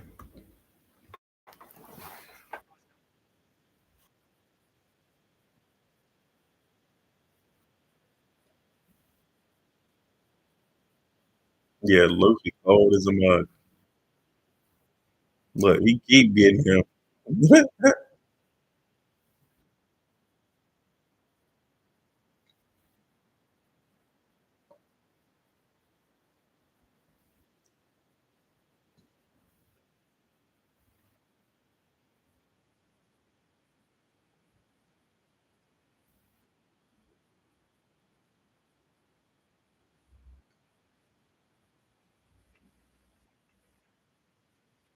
Rumble.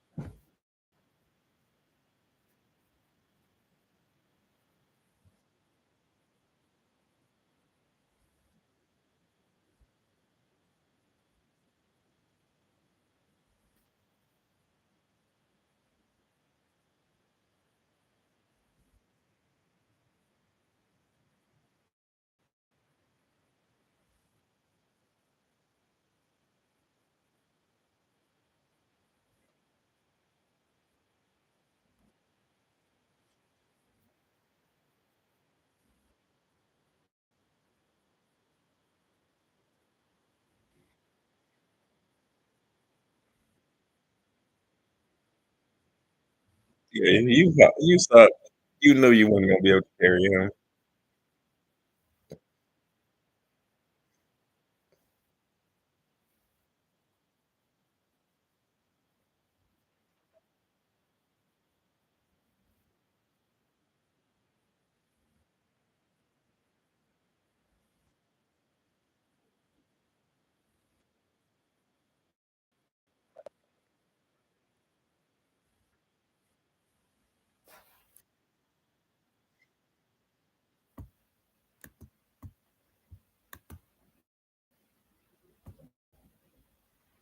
Mm, 50. All right.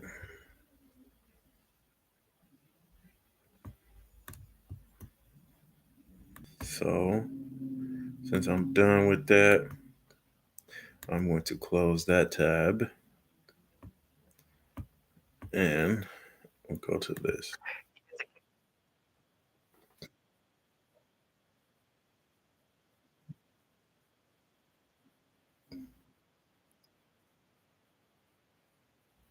Oh man.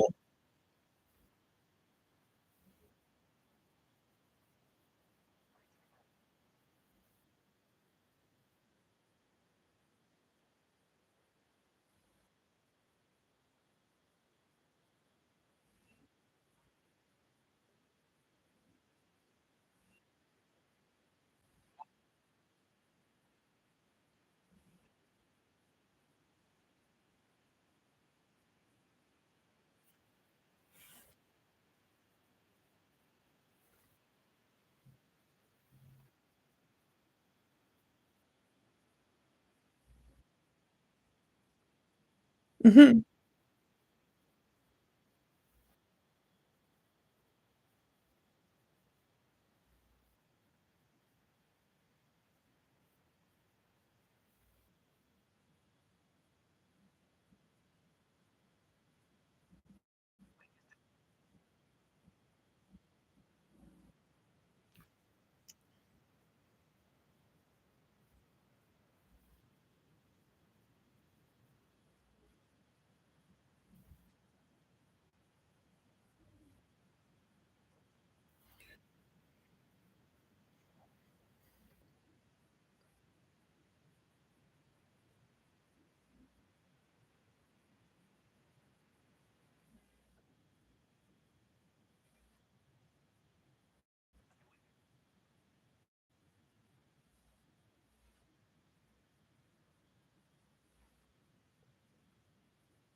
Okay.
I don't think he old enough to drink.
You're a doctor.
On a real ace. My guy Ace.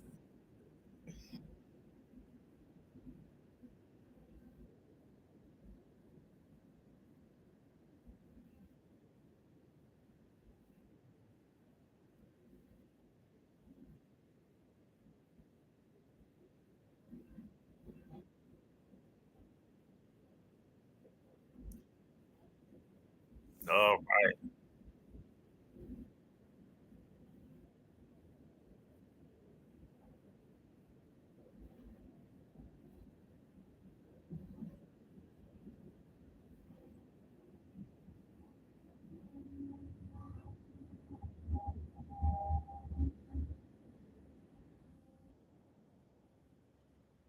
He probably ready to eat.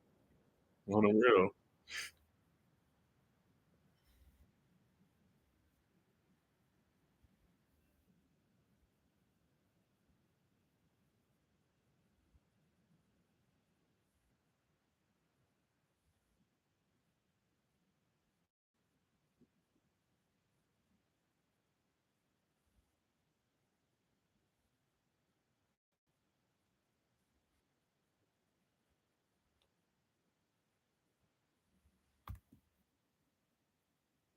All right. So we'll pick up later when I go live again at 2 hours and 30 minutes and 50 seconds. You guys have a great time.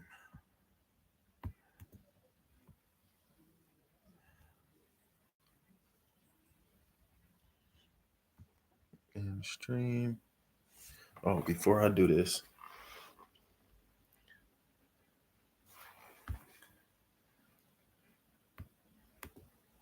and stream.